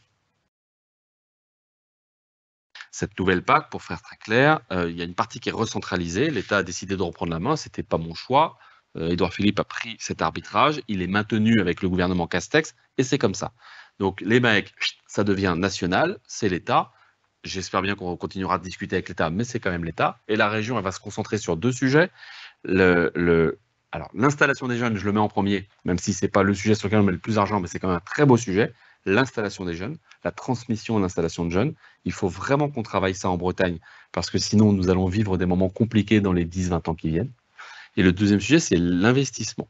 Nous serons présents sur l'investissement. Et bien entendu que l'ambition qui est la nôtre, c'est de faire de l'investissement productif. La Bretagne doit continuer à produire, et de l'investissement qui permette aux agriculteurs de répondre aux enjeux du changement climatique. D'abord pour pouvoir continuer à produire dans une période où le climat change, et on voit bien que, y compris sur le sud Bretagne, on a des moments de sécheresse qui sont quand même des vrais sujets sur lesquels on doit réfléchir, et des investissements pour anticiper et accélérer les transitions vers l'agroécologie, cette agroécologie qui doit prendre le meilleur de ce qu'on a connu dans les 50 dernières années et intégrer de nouveaux modèles qui permettent d'éviter, de limiter, de réduire l'impact sur l'environnement, l'impact sur le climat, l'impact sur la biodiversité, l'impact sur l'eau. Et les agriculteurs sont sur ces sujets-là tous les matins. Et on va continuer de les accompagner. Donc, il n'y a pas de retrait du Conseil régional sur ces sujets. Au contraire, nous allons rester très ambitieux, très présents, avec les nouveaux outils qu'on va nous donner, qui ne sont plus les mêmes que ceux d'avant. Mais il va bien falloir, encore une fois, continuer à travailler et préparer 2027, parce que la PAC 27, c'est après-demain. Et donc, quand on est englué dans son cours des céréales aujourd'hui, ou dans son cours des engrais aujourd'hui, ou dans son cours du gasoil d'aujourd'hui, je peux comprendre qu'on n'ait pas envie de se dire qu'il y a un sujet pour 2027. C'est comment je finis le mois, comment je finis l'année. Je le comprends parfaitement. Ma responsabilité d'homme politique, c'est de dire on est en train de préparer 23, même si l'année 21 n'est pas terminée, et on commence à préparer 27. Dans la campagne électorale qui a eu lieu il y a quelques mois, je disais que mon souhait était qu'on vive bien en Bretagne. Bien vivre partout en Bretagne, en bonne santé, dans une Bretagne en bonne santé. Chacun doit prendre sa part. L'autre sujet qu'il faut que vous ayez en tête, c'est que notre Bretagne, elle attire beaucoup. Et c'est une chance. On attire du monde, et donc ça génère des zones de frottement dans nos territoires. Et ma responsabilité est de dire qu'on doit garder des terres agricoles. Et qu'on doit garder des terres agricoles pour produire. Bien sûr, on doit préserver nos paysages. Mais l'agriculture, elle est là pour produire, avec, encore une fois, ces enjeux environnementaux que tout le monde connaît, ces enjeux sociaux pour que les agriculteurs vivent de leur métier, etc. Et donc, il faut travailler sur des pactes dans les territoires, au niveau des pays, au niveau des communautés de communes, pour définir le rôle et les missions de chacun, pour donner de la visibilité aux agriculteurs. J'étais maire dans ma vie, je me souviens très très bien de débats que j'avais avec des agriculteurs pour leur dire, voilà, dans 10 ans, dans 20 ans, dans 30 ans, la ville, elle sera là, elle sera là, elle sera là, ne serait-ce que pour que les agriculteurs aient une vision de ce qui va se passer pour eux. Et il faut qu'on puisse affirmer que l'outil de travail qu'est la terre sera préservé durablement dans nos espaces de Bretagne. Si on ne le fait pas, on va vivre des moments compliqués. Et c'est pour ça aussi qu'en tant que président de région, je n'ai pas de pouvoir législatif, mais je suis furieusement modéré, voire opposé au mitage et à la construction de petites maisons partout dans la campagne. C'est très joli, tout le monde a envie, moi y compris, d'avoir des moments calmes, etc. Mais je ne pense pas que ce soit une bonne idée dans la construction de notre territoire, y compris en termes de performance des services publics, pour aller chercher les enfants à l'école. Vous voyez souvent dans la presse des débats sur le transport scolaire, pour les sujets de transport de fluide, puisque tout le monde veut le gaz, tout le monde veut l'électricité, tout le monde veut l'eau, et c'est légitime. Tout cela est très compliqué. Je sors un peu du sujet, mais il faut penser à l'aménagement global du territoire, et la place du monde rural est indispensable, et la place des petites villes, des villes moyennes, est indispensable aussi pour qu'on vive bien dans le monde rural. Si j'ai une ville de 4000 habitants, à moins de 20 minutes de chez moi, 5000 habitants, ça se tient, ça se porte, et ça fait en sorte que je puisse vivre dans mon hameau, que je puisse vivre dans ma ferme de manière agréable. Ça, c'est de l'aménagement du territoire positif pour demain. Avant, parce que vous devez absolument intégrer un enjeu qui n'est pas qu'un enjeu de la région, ni même de la France, c'est la préservation des espaces naturels, qu'ils soient dédiés à l'agriculture ou dédiés aux espaces naturels non entretenus ou non exploités. c'est indispensable. La non-consommation de terre devient un vrai sujet. La Bretagne, elle consomme 3000 hectares par an. C'est considérable, 3000 hectares par an. Et on consomme plus par habitant que d'autres régions parce qu'on aime bien avoir de la place. Le modèle, et moi j'ai grandi dans ce modèle-là, c'est le lotissement avec la maison et le jardin et la voirie avec la placette et les voitures partout. C'est très agréable. J'ai grandi dans ce modèle-là. Je vois très bien ce que ça donne. Sauf que ça consomme énormément de place. Et on ne peut pas continuer à consommer 3000 hectares par an. Donc quand je parle de zéro artificialisation nette, ça fait crisper un peu les maires, ça fait crisper un peu les entreprises des travaux publics ou de l'habitat, des promoteurs immobiliers, mais pourtant c'est inéluctable. Pour vous donner un ordre d'idée, pour fixer les esprits, en gros en Bretagne il reste 30 000 hectares à consommer. Au-delà, c'est du recyclage. Donc un maire, aujourd'hui, il sait quelle est sa limite, il connaît sa limite, soit parce qu'il est dans une zone, on va dire l'île-et-Vilaine, où on a déjà posé les limites, parce qu'on consomme tellement qu'on a commencé à poser les limites, et les maires de telle ou telle ville savent très bien qu'il leur reste 100 hectares, 120 hectares, 80 hectares, 10 hectares. Donc ils savent qu'à partir du moment où ils ont un stock fini, ben, ils ont intérêt à bien l'utiliser pour mettre des entreprises ou pour mettre de l'habitat et pas faire n'importe quoi. Et ceux qui ne l'ont pas encore intégré vont l'intégrer très vite parce que les lois sont en train de s'accumuler sur ce sujet-là et que la prise de conscience, elle est générale.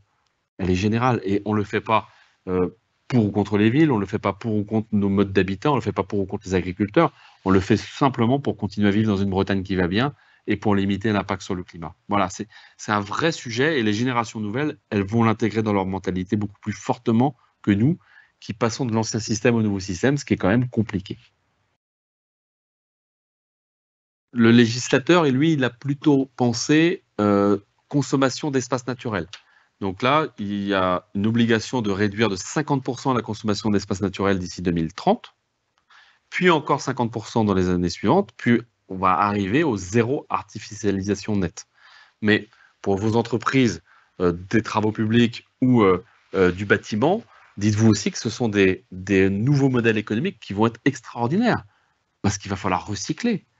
Il va falloir recycler des espaces, recycler des parkings, recycler des centres commerciaux abandonnés, et on en a en Bretagne, recycler des hangars abandonnés, et on en a en Bretagne, recycler les 3 millions de mètres carrés de poulaillers abandonnés en Bretagne.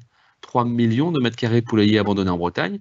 Quand on voit le coût de démontage d'un poulailler, ben là, il y a un business extraordinaire. Le modèle économique n'est pas écrit, ça coûte très cher. Qui va payer? On ne sait pas aujourd'hui.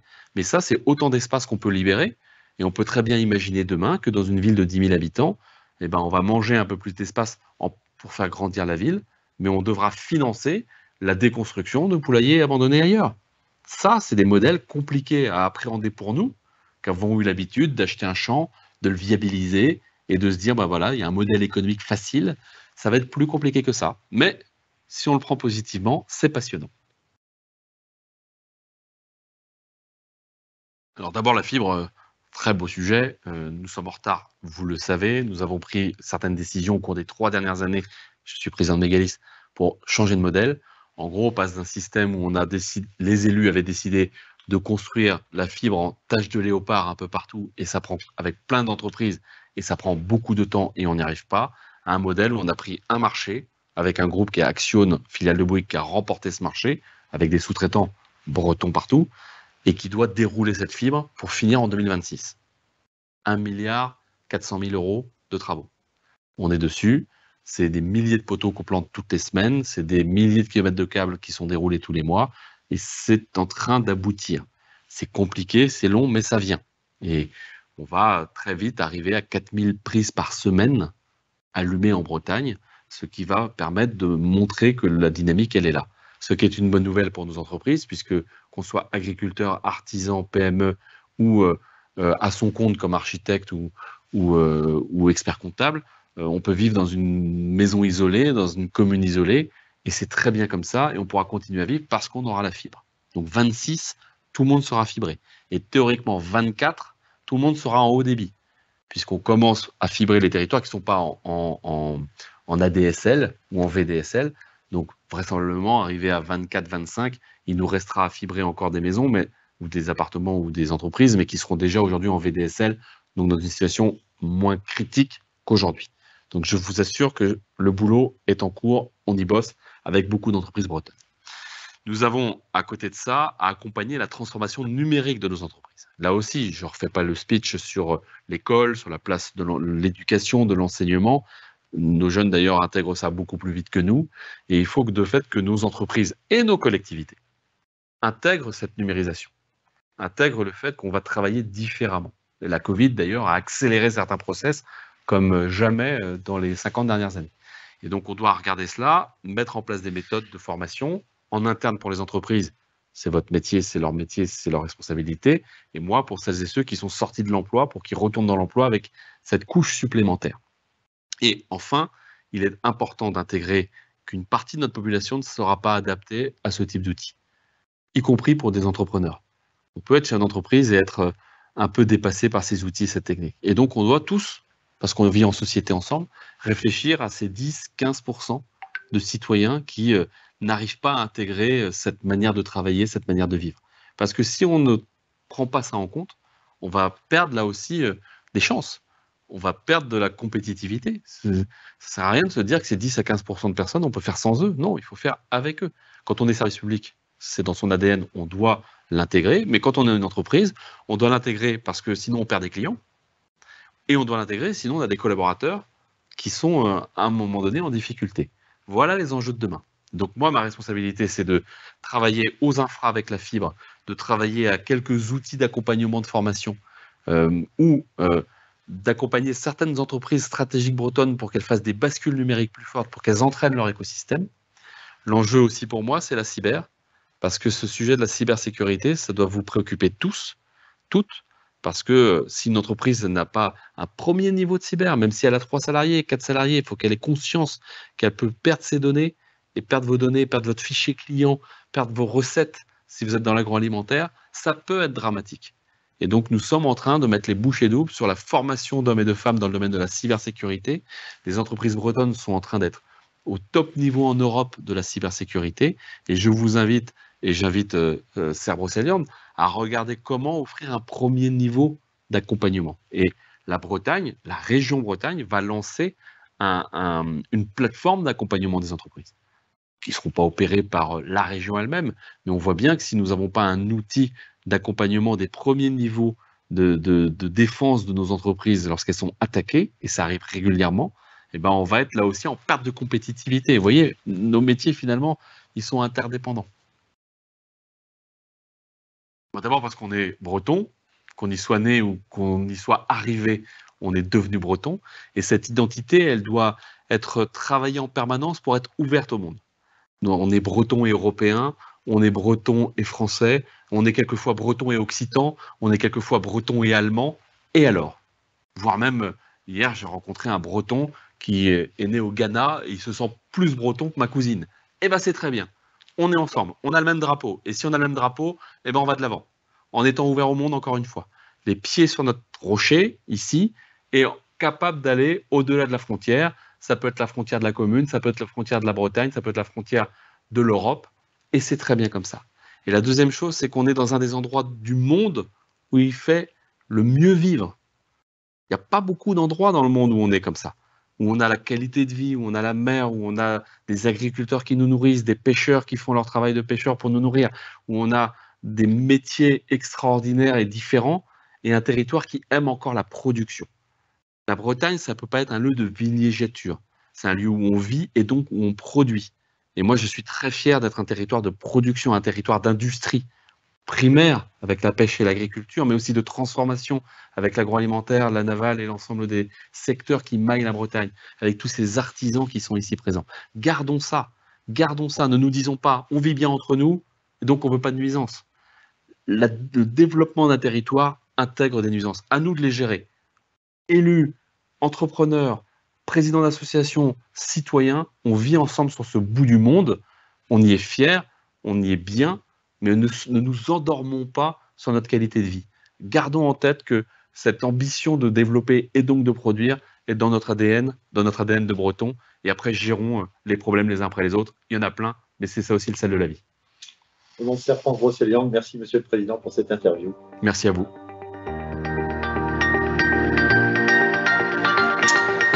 Merci pour votre écoute. Merci également à Monsieur Loïc Chenet-Girard pour cette interview. Interview riche, plein d'enseignements. Parmi les principaux sujets abordés, retenons le fait que nous devons trouver donc aujourd'hui de nouveaux modèles économiques, passer de l'économie linéaire à l'économie circulaire, préserver nos ressources, travailler différemment et raconter un nouveau récit pour mieux se comprendre et mieux agir. Et penser le coup d'après, et pour ceci, notez que justement, en tant qu'entrepreneur, à partir de 2024, sur notre territoire, toutes les entreprises pourront disposer du haut débit. Donc désormais, vous aurez toutes les facultés pour pouvoir utiliser nos outils MyKinexo. Alors maintenant, voyons avec Luc Mangelin la reprise des enjeux évoqués par Loïc Chenet-Girard. Je vous propose d'écouter l'illustration. Le président du Conseil régional, Loïc Chenet-Girard, vient de l'évoquer. De nouveaux enjeux donc, se présentent pour les entreprises bretonnes. Ils sont de 3 ordres. Tout d'abord, être en phase avec le marché. Donc, l'économie bretonne doit rester productive. Elle doit rester effectivement compétitive tout en répondant donc, aux attentes des consommateurs. Et également respecter les évolutions des modalités d'achat de ceux-ci. Le deuxième enjeu concerne les ressources humaines, fidéliser, attirer de nouvelles compétences. Il s'agit de raconter une histoire qui va permettre à chacun d'adhérer au projet de l'entreprise. Il s'agit également de respecter une nouvelle relation au travail en cohérence avec le projet humain de chacun. Le troisième volet, troisième enjeu, donc produire de façon respectueuse et efficace. Il s'agit de produire propre et également de façon économe. On l'a vu, la digitalisation va prendre une place de plus en plus importante. Et également, il faudra s'adapter à l'évolution du mix énergétique et au développement des énergies vertes. Au sortir de la crise sanitaire, on voit que 50% des consommateurs sortent en ayant repensé leur comportement et leurs valeurs.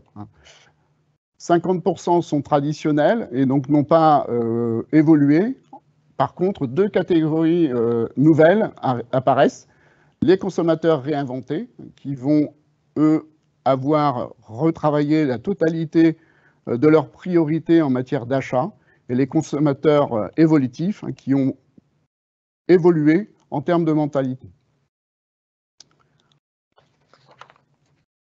Les tendances se confirment au niveau de ces modalités d'achat. Tout d'abord, le distanciel. On a vu apparaître pendant la phase de confinement le e-commerce, le click and collect qui s'est développé et qui a permis de maintenir une activité auprès d'un certain nombre d'entreprises, mais aussi le développement des distributeurs automatiques qui permet aussi de pouvoir acheter dans des périodes de fermeture. Le bien vivre ensemble a fait son retour en force. Le confort à domicile, le rural, la campagne a retrouvé ses marques de noblesse et est recherché davantage par tout un chacun. Le consommateur va aussi rechercher du sens dans ses achats autour du local et des circuits courts, de la qualité des produits et de leur contribution au bien-être et à la santé. On va retrouver donc effectivement tout ce qui est le local, le label, le bio, les marques présentant un intérêt pour tous les aspects santé qui vont être mis en avant. Et enfin, l'accompagnement produit va être important et va être déclencheur d'achat. Ça concerne donc bien évidemment la praticité de ces produits, mais aussi les services qui vont pouvoir être associés, le conseil, la formation, le service après-vente. Deuxième enjeu, donc fidéliser et attirer les ressources humaines. Il s'agit ici de prendre en compte que 40% des entreprises bretonnes interrogées dans le cadre d'une enquête sur 1500 entreprises bretonnes ont déclaré avoir été contraintes de fermer durant le premier confinement. Elles ont dû donc apporter une adaptation rapide, une sorte d'agilité par rapport à l'offre, à la logistique et trouver également de nouveaux partenariats. 68% des entreprises déclarent avoir au moins 10% des postes qui sont télétravaillables, alors que seulement 6% d'entre elles estiment que 75% des postes peuvent être réalisés en télétravail. On voit bien là que l'essentiel de l'activité bretonne repose sur des secteurs tels que l'agriculture, l'agroalimentaire, la construction, le commerce, qui sont peu disposés pour la mise en place du télétravail. Ceci étant, les aspirations des collaborateurs sont toutefois présentes, et donc il s'agit de pouvoir essayer autant que possible donc travailler sur le rapport entre la vie professionnelle et la vie privée qu'il convient de concilier, de favoriser également l'autonomie dans l'organisation du travail, d'essayer aussi de profiter du travail à distance de manière à réduire le stress du transport qui va pouvoir être mis au profit de l'entreprise. Le temps que l'on passe dans les transports vont permettre d'être plus à disposition de l'entreprise et également permettre une certaine opportunité de travailler dans des conditions apaisées. Troisième enjeu, donc produire de façon responsable et efficace. Ça fait écho au dernier forum gagnant de novembre 2020. Il s'agit de prendre dans un premier temps le train du digital. On l'a vu au travers de l'intervention de M. Chéné-Girard, l'importance que peut avoir le développement de la fibre et du haut débit en Bretagne pour les entreprises et pour l'avenir de l'économie bretonne. Bien, effectivement, ça fait écho à ce qui se passe dans les entreprises, puisque 100% des entreprises interrogées déclarent maintenant avoir une connexion Internet. 84% possèdent un site Internet et 75% sont présentes sur les réseaux sociaux. Il n'était que 25% en 2015. Et donc, on voit bien que les réseaux sociaux sont maintenant un train indispensable pour se faire connaître et jouer la carte de la proximité. Le numérique est également un facteur d'innovation. Le numérique a joué un rôle important dans la mise en place de la moitié des produits innovants et 60% des process nouveaux. Donc, on voit bien que sans le numérique, il est difficile de faire évoluer son entreprise. Et enfin, le troisième aspect qui préoccupe toujours davantage les chefs d'entreprise, puisque 62% des entreprises interrogées déclarent avoir eu un cas de piratage, donc la cybersécurité, qui permet d'éviter le hameçonnage, les rançons logiciels, le piratage de comptes, etc., sont une vraie préoccupation pour l'avenir. Parmi les enjeux, il convient aussi de prendre en compte l'évolution du mix énergétique qui va intervenir. Le graphique ici vous présente l'évolution de la consommation de pétrole, donc c'est la courbe noire, et l'évolution également de la découverte de nouveaux gisements qui sont au niveau des barres. Et donc on voit bien que depuis les années 80, donc la consommation dépasse largement les nouveaux gisements qui sont trouvés. Et donc ça annonce effectivement une modification dans les modalités de consommation de l'énergie fossile qu'on va retrouver également à divers degrés pour les autres énergies fossiles que sont le gaz et le charbon. Et donc la nécessité de développer pour demain les énergies vertes et également l'urgence de la rénovation urbaine qui est annoncée.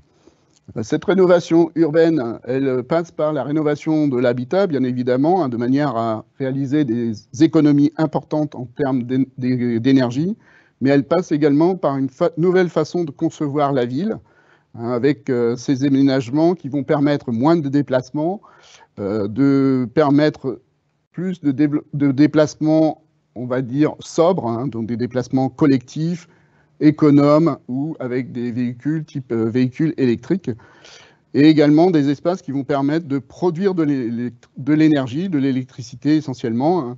On pense à des espaces de toiture ou des délaissés de terrain qui vont permettre de nouvelles activités et de nouvelles compétences à développer donc, dans nos villes. Alors, cette évolution, elle se prépare au niveau européen. Elle sera ensuite déclinée dans chaque État. Rappelons les objectifs du Pacte vert européen, donc, qui est un objectif de réduction des émissions de gaz à effet de serre de 55% en 2030, puis la neutralité carbone en 2050. Donc, cet objectif très important, il passe par 8 volets d'action. renforcer bien évidemment l'ambition climatique, c'est le volet politique, on va dire, du dispositif, mais il va s'appliquer dans les différents secteurs de l'économie, hein, donc de manière à produire de l'énergie propre et abordable d'un point de vue économique, mobiliser l'industrie de manière à ce qu'elle soit plus économe et plus circulaire, travailler sur la construction et la rénovation des bâtiments, c'est un enjeu considérable, accélérer la transition vers une mobilité durable et intelligente, et puis deux secteurs qui vont intéresser plus particulièrement l'agriculture, hein, donc de la ferme à la table avec un système alimentaire plus sain et plus respectueux de l'environnement, et puis promouvoir aussi la biodiversité, la préservation des écosystèmes. Et enfin, pour chacun, il s'agira effectivement de produire, d'avoir des activités qui se concrétisent par du zéro pollution, hein, donc de manière à ce que l'on ne déverse plus de substances toxiques dans l'environnement. Signalons donc deux périodes, hein, la période dans laquelle on est entré récemment. Il s'agit pour l'Union européenne de définir des priorités en termes de subventionnement. Hein, donc les priorités vont maintenant être fléchées sur l'investissement et les réglementations orientées climat. Ça, c'est dès maintenant. Et puis, à l'horizon 2035-2040, par exemple, la fin probable des ventes de véhicules thermiques, c'est un indicateur surtout concernant tous nos déplacements et tout ce qui concerne le transport de marchandises. Alors, pour arriver à cet objectif, eh bien, un cadre réglementaire est en cours de rédaction. Quelques chiffres, l'Europe prévoit 40% d'énergie renouvelable en 2030. Hein. Il s'agit de développer effectivement la méthanisation, par exemple, ou des fermes solaires qui vont pouvoir fleurir dans nos campagnes et dans nos villes. Il s'agit aussi, d'ici 2030, de favoriser les puits de carbone, hein, donc avec la captation de 310 millions de tonnes de CO2 par ces puits de carbone. Et ça passe notamment par, bien sûr, la préservation des milieux, la préservation des prairies permanentes, des forêts, mais aussi la plantation de 3 milliards d'arbres supplémentaires sur l'ensemble de l'Europe. Le cœur du dispositif, il est au niveau du système d'échange de quotas d'émissions. Ce système d'échange de quotas d'émissions, il a fait ses preuves, hein, puisque en 16 ans, il a permis de réduire de 43% les émissions dans les secteurs de l'énergie et des industries à forte intensité énergétique. Eh bien, il s'agit pour l'Europe donc de développer ce système-là sur d'autres secteurs et de poursuivre les réductions qui sont imposées, hein, de manière à ce que l'on arrive à l'objectif recherché, ce qui veut dire que l'on va mettre en place ces systèmes de quotas d'échange, notamment sur des secteurs nouveaux. Ça va concerner notamment tout ce qui concerne le fret maritime, l'aérien, des normes au niveau des véhicules, hein, qui vont devoir évoluer.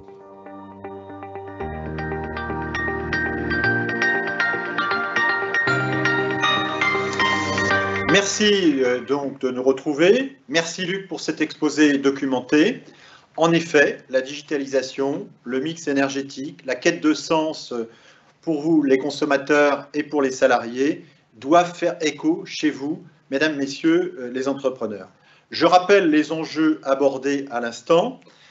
D'abord, être en phase avec les attentes des consommateurs, fidéliser pour retenir les talents, attirer les ressources humaines et produire de façon respectueuse et efficace.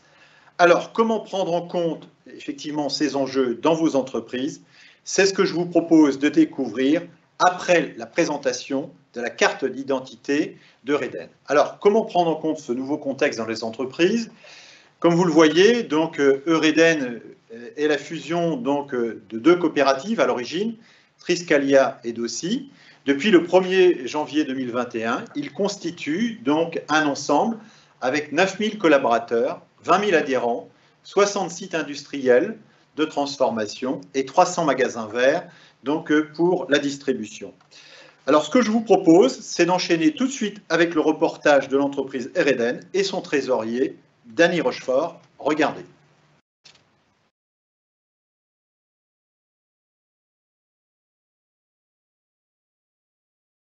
Nous nous sommes dit, la coopérative Eureden doit être le leader agroalimentaire breton du bien manger.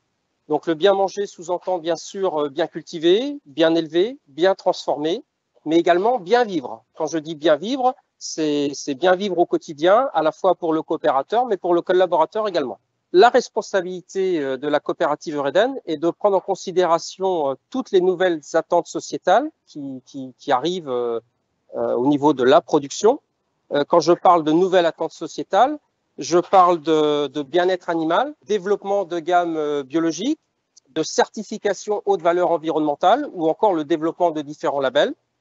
Nous avons aussi engagé un travail circuit court dans le sens où, au travers de la démarche Le Récolteur, nous proposons directement la commercialisation du produit issu de nos exploitations au sein même de la branche distribution, c'est-à-dire dans notre réseau de magasins verts Point Vert.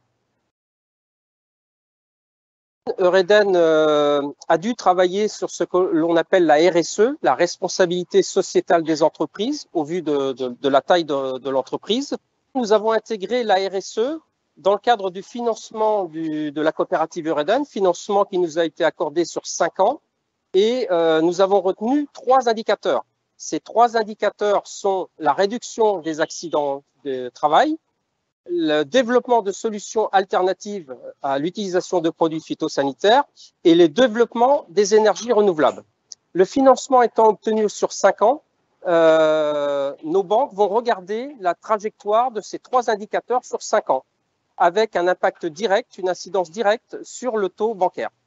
Donc, par ailleurs, étant une entreprise de plus de 500 salariés, nous avons une autre obligation réglementaire qui est la déclaration de performance extra-financière. Et dans le cadre de cette déclaration, ce sont là 30 indicateurs, des indicateurs sociaux, environnementaux ou indicateurs de qualité qui ont été retenus. Alors, un exemple de co-construction entre adhérents, coopérateurs et collaborateurs, c'est la mise en place d'un groupe de travail de 120 personnes qui a spécifiquement travaillé et réfléchi sur la réduction de l'utilisation de produits phytosanitaires et l'impact sur l'environnement, tout en étant en mesure de maintenir les marges brutes au niveau des exploitations agricoles. Et c'est ainsi qu'est née en 2020 la démarche Cultivons autrement. Dans le cadre de cette démarche, parmi les nombreuses actions, nous avons le développement de la démarche haute valeur environnementale et plus spécifiquement de la gamme bien cultivée qui est apparue au sein de la marche d'Aussi. C'est le développement d'une filière de légumes industrie cultivés, transformés et directement issus d'exploitations certifiées haute valeur environnementale. L'objectif de cette démarche est de répondre directement aux attentes sociétales en matière d'environnement. Et nous avons fait le choix d'impliquer directement le consommateur dans son acte d'achat, puisque pour chaque bocal vendu, eh bien, c'est 5 centimes de contribution qui iront directement auprès des exploitations concernées, engagées dans la démarche, dans la certification haute valeur environnementale. Dans le domaine des collaborations, nous avons aussi les collaborations avec nos clients qui peuvent être directement la grande distribution, mais aussi la restauration hors domicile. Et c'est souvent la réflexion commune d'un cahier des charges, d'une certification, soit dans le domaine végétal, c'est-à-dire la réduction d'utilisation de produits phytosanitaires, ou encore dans le domaine des productions animales, par l'évolution de cahiers des charges où le bien-être animal est mis en avant, notamment dans le cadre de notre démarche Élever avec passion. Nous avons aussi des collaborations avec différentes associations.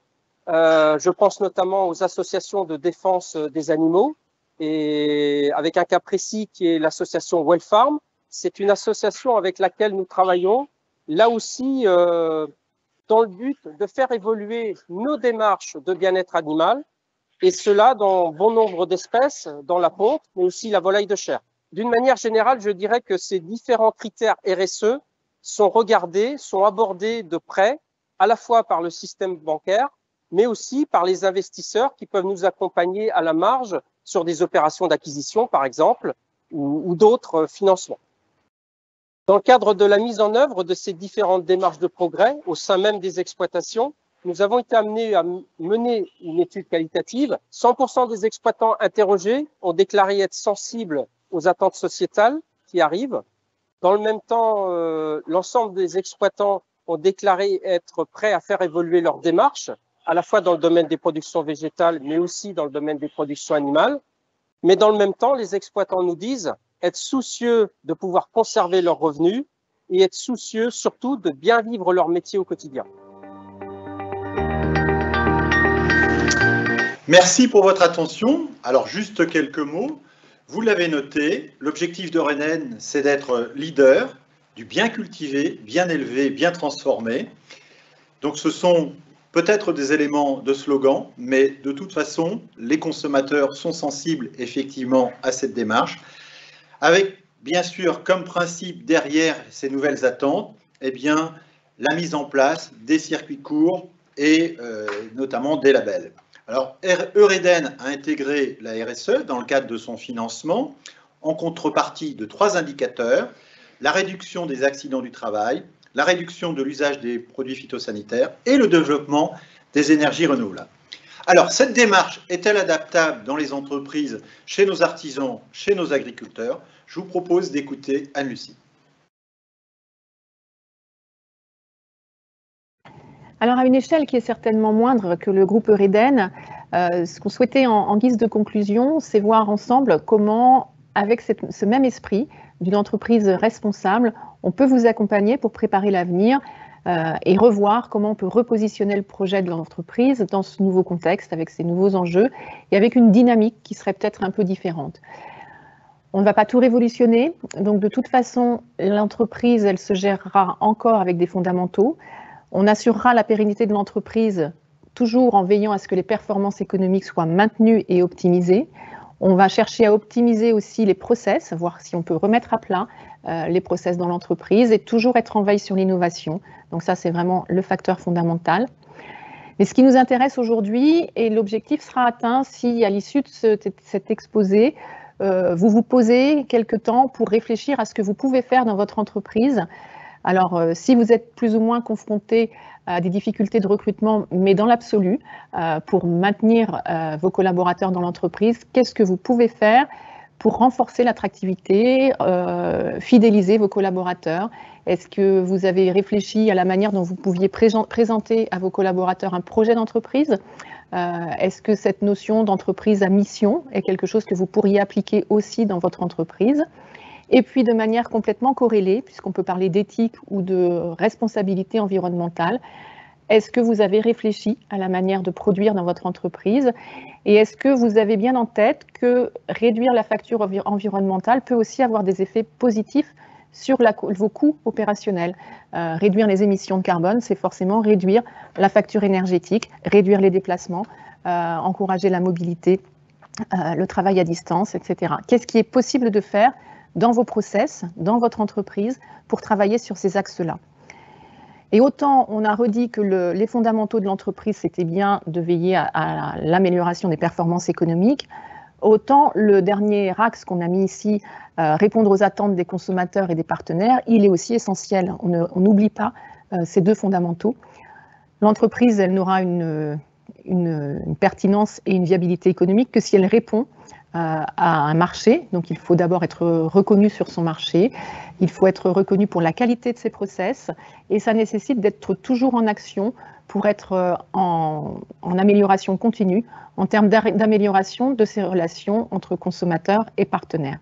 Et on sait aussi que cette notion d'éthique, elle est très recherchée aujourd'hui par les consommateurs et qu'on la retrouve un peu comme un fil conducteur donc de ce projet d'entreprise qu'on vous proposait aujourd'hui.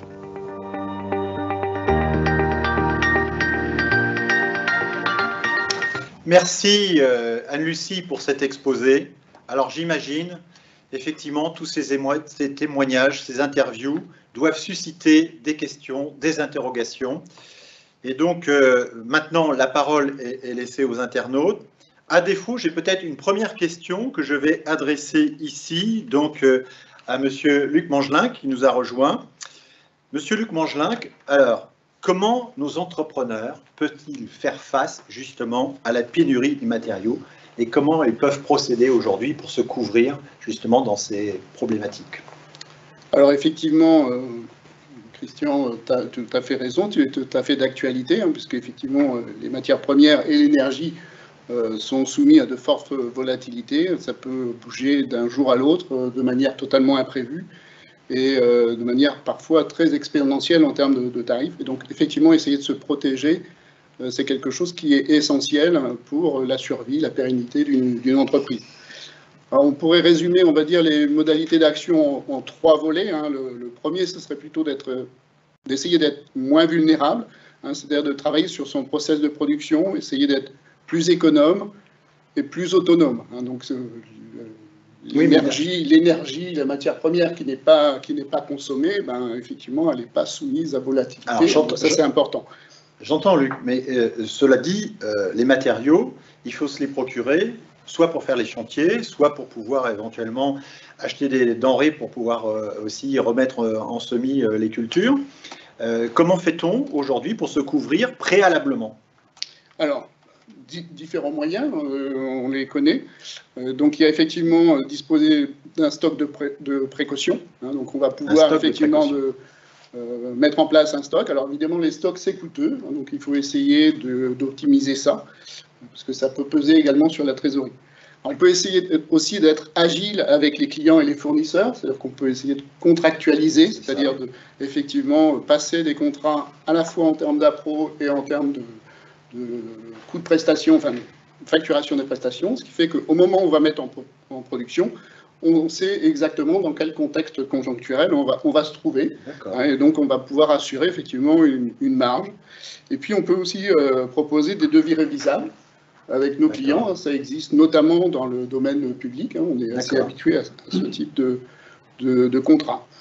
Et puis je dirais qu'on peut aussi activer des actions plus financières, donc disposer d'une trésorerie de sécurité. Comme on avait effectivement travaillé tout à l'heure sur les stocks, on peut aussi prévoir la trésorerie qui va en face. Tout ça, c'est pour essayer on va dire, de passer un cap, de pouvoir attendre le retournement de marché. De disposer d'une visibilité, finalement. Voilà, c'est ça. Exactement. Voilà. Et puis, on peut aussi ensuite aller sur des outils un peu plus sophistiqués, notamment le marché à terme, quand ça existe, et donc se couvrir donc, sur une campagne, 2 campagnes.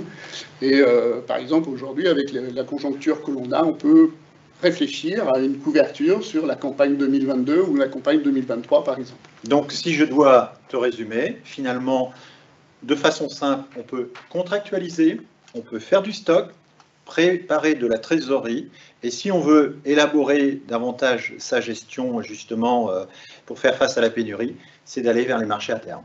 Par exemple, effectivement. Alors, on peut actionner un ou plusieurs dispositifs, c'est au choix, en fait, en fonction de l'entreprise, évidemment, et de ce qui est le plus adapté. Merci, Luc, pour ce complément, effectivement. Voilà, nous n'avons pas d'autres questions pour l'heure. Ce que je vous propose, effectivement, donc avant de clore cette rencontre, je vais inviter M. Gérard Rouleau à me rejoindre. M. Rouleau va nous faire part de ses impressions. Alors, quel bilan tirez-vous de ces forums gagnants? Christian, j'ai envie de dire, mission accomplie. L'idée du forum gagnant, vous l'aurez compris, c'est bien de prendre un moment pour prendre conscience en fait, des enjeux qui nous entourent. Et puis, pour être acteur justement face à ces nouveaux enjeux, il faut bien en avoir conscience. Moi, j'ai retenu 4 grandes thématiques d'enjeux qui nous concernent. C'est d'abord les enjeux économiques, avec cette notion de compétitivité. Je crois que Loïc Chénet-Girard l'a bien insisté sur ce sujet. Les entreprises bretonnes doivent rester compétitives. Mais on a des nouvelles notions sur ce volet économique qui sont la transition écologique qui va énormément jouer et cette notion d'économie circulaire avec des notions de recyclage, d'énergie, de gestion de l'énergie et de biodéchets. Voilà. Ça. Donc c'est le premier volet économique. Le deuxième volet, c'est les ressources humaines, avec la difficulté pour bon nombre d'entreprises de recruter. Là, il faut conserver une notion d'attractivité pour les entreprises, accentuer la formation, un vrai enjeu de renouvellement des générations sur le volet agricole. Et chez les artisans. Et chez les artisans également. Et il y a une notion du digital qui entre, c'est une nouveauté qui arrive aujourd'hui. Et c'est vrai que le Conseil général travaille sur le sujet avec le développement de la fibre. On a été peut-être en retard, c'est ce qu'il a dit. Mais voilà, je crois que ça arrive. Et les obligations réglementaires qui nous arrivent vont nous pousser à aller sur le sujet. Le troisième sujet, c'est les enjeux sociétaux. On a un territoire qui attire. L'avantage, c'est que ça développe de l'activité. L'inconvénient, c'est qu'on a à un moment une friction entre les ruraux et les urbains. Et c'est une vraie attente sociétale aussi des nouveaux consommateurs. Absolument. La démarche RSE, l'exemple de Reden était intéressant et je pense qu'elle peut être non pas dupliquée, mais on peut s'en inspirer pour avoir la réflexion au sein de nos entreprises. Et enfin, le dernier volet, j'en parlais, c'est le digital, mais je me permets de réinsister. On a vraiment pris ce virage du numérique, nous, à Serre France Brocéliande, pour accompagner nos adhérents dans les obligations qui vont arriver d'une. Mais derrière ces obligations, c'est vraiment de tirer un avantage dans la gestion au quotidien, notamment sur ces notions de TVA, de trésorerie qui sont derrière les notions de TVA. Alors voilà, l'idée de ces forums, c'est aussi que vous posiez des questions, et nous sommes là pour y apporter des réponses. Nous avons un certain nombre d'experts ici qui sont intervenus, mais d'autres aussi dans l'entreprise qui peuvent vous apporter les réponses à vos questions. Et je pense qu'on est complètement dans notre rôle d'être un accompagnateur des acteurs de notre territoire, donc toutes les entreprises, que ce soit agricoles, artisans, commerçants et services. Alors je tiens à remercier quand même l'ensemble des équipes qui ont œuvré pour que ce forum ait lieu malgré ce contexte sanitaire, les experts qui sont intervenus, nos deux grands témoins, je tiens à remercier Loïc Chenet-Gérard et puis Dany Rochefort de Reden. Et puis, je réinsiste aussi sur la commission associative qui a imaginé ce dispositif différent, hybride, avec cette partie qui était en présentiel dans les agences ce matin, et puis ce 100% digital ce soir. Voilà, merci à vous. Écoutez, Monsieur Rouleau, merci. Vous avez le mot de la fin. Merci pour effectivement cette conclusion. Moi aussi, il me reste à saluer les équipes qui ont participé donc, à cette organisation, à saluer aussi mes collègues, donc spécialistes. Voilà, l'heure est venue de fermer ce forum. Et puis, on vous donne rendez-vous prochainement, donc en mars prochain, le 25 mars prochain, donc pour notre Assemblée Générale. Bonsoir à toutes, bonsoir à tous. Et merci encore pour votre fidélité. À très bientôt.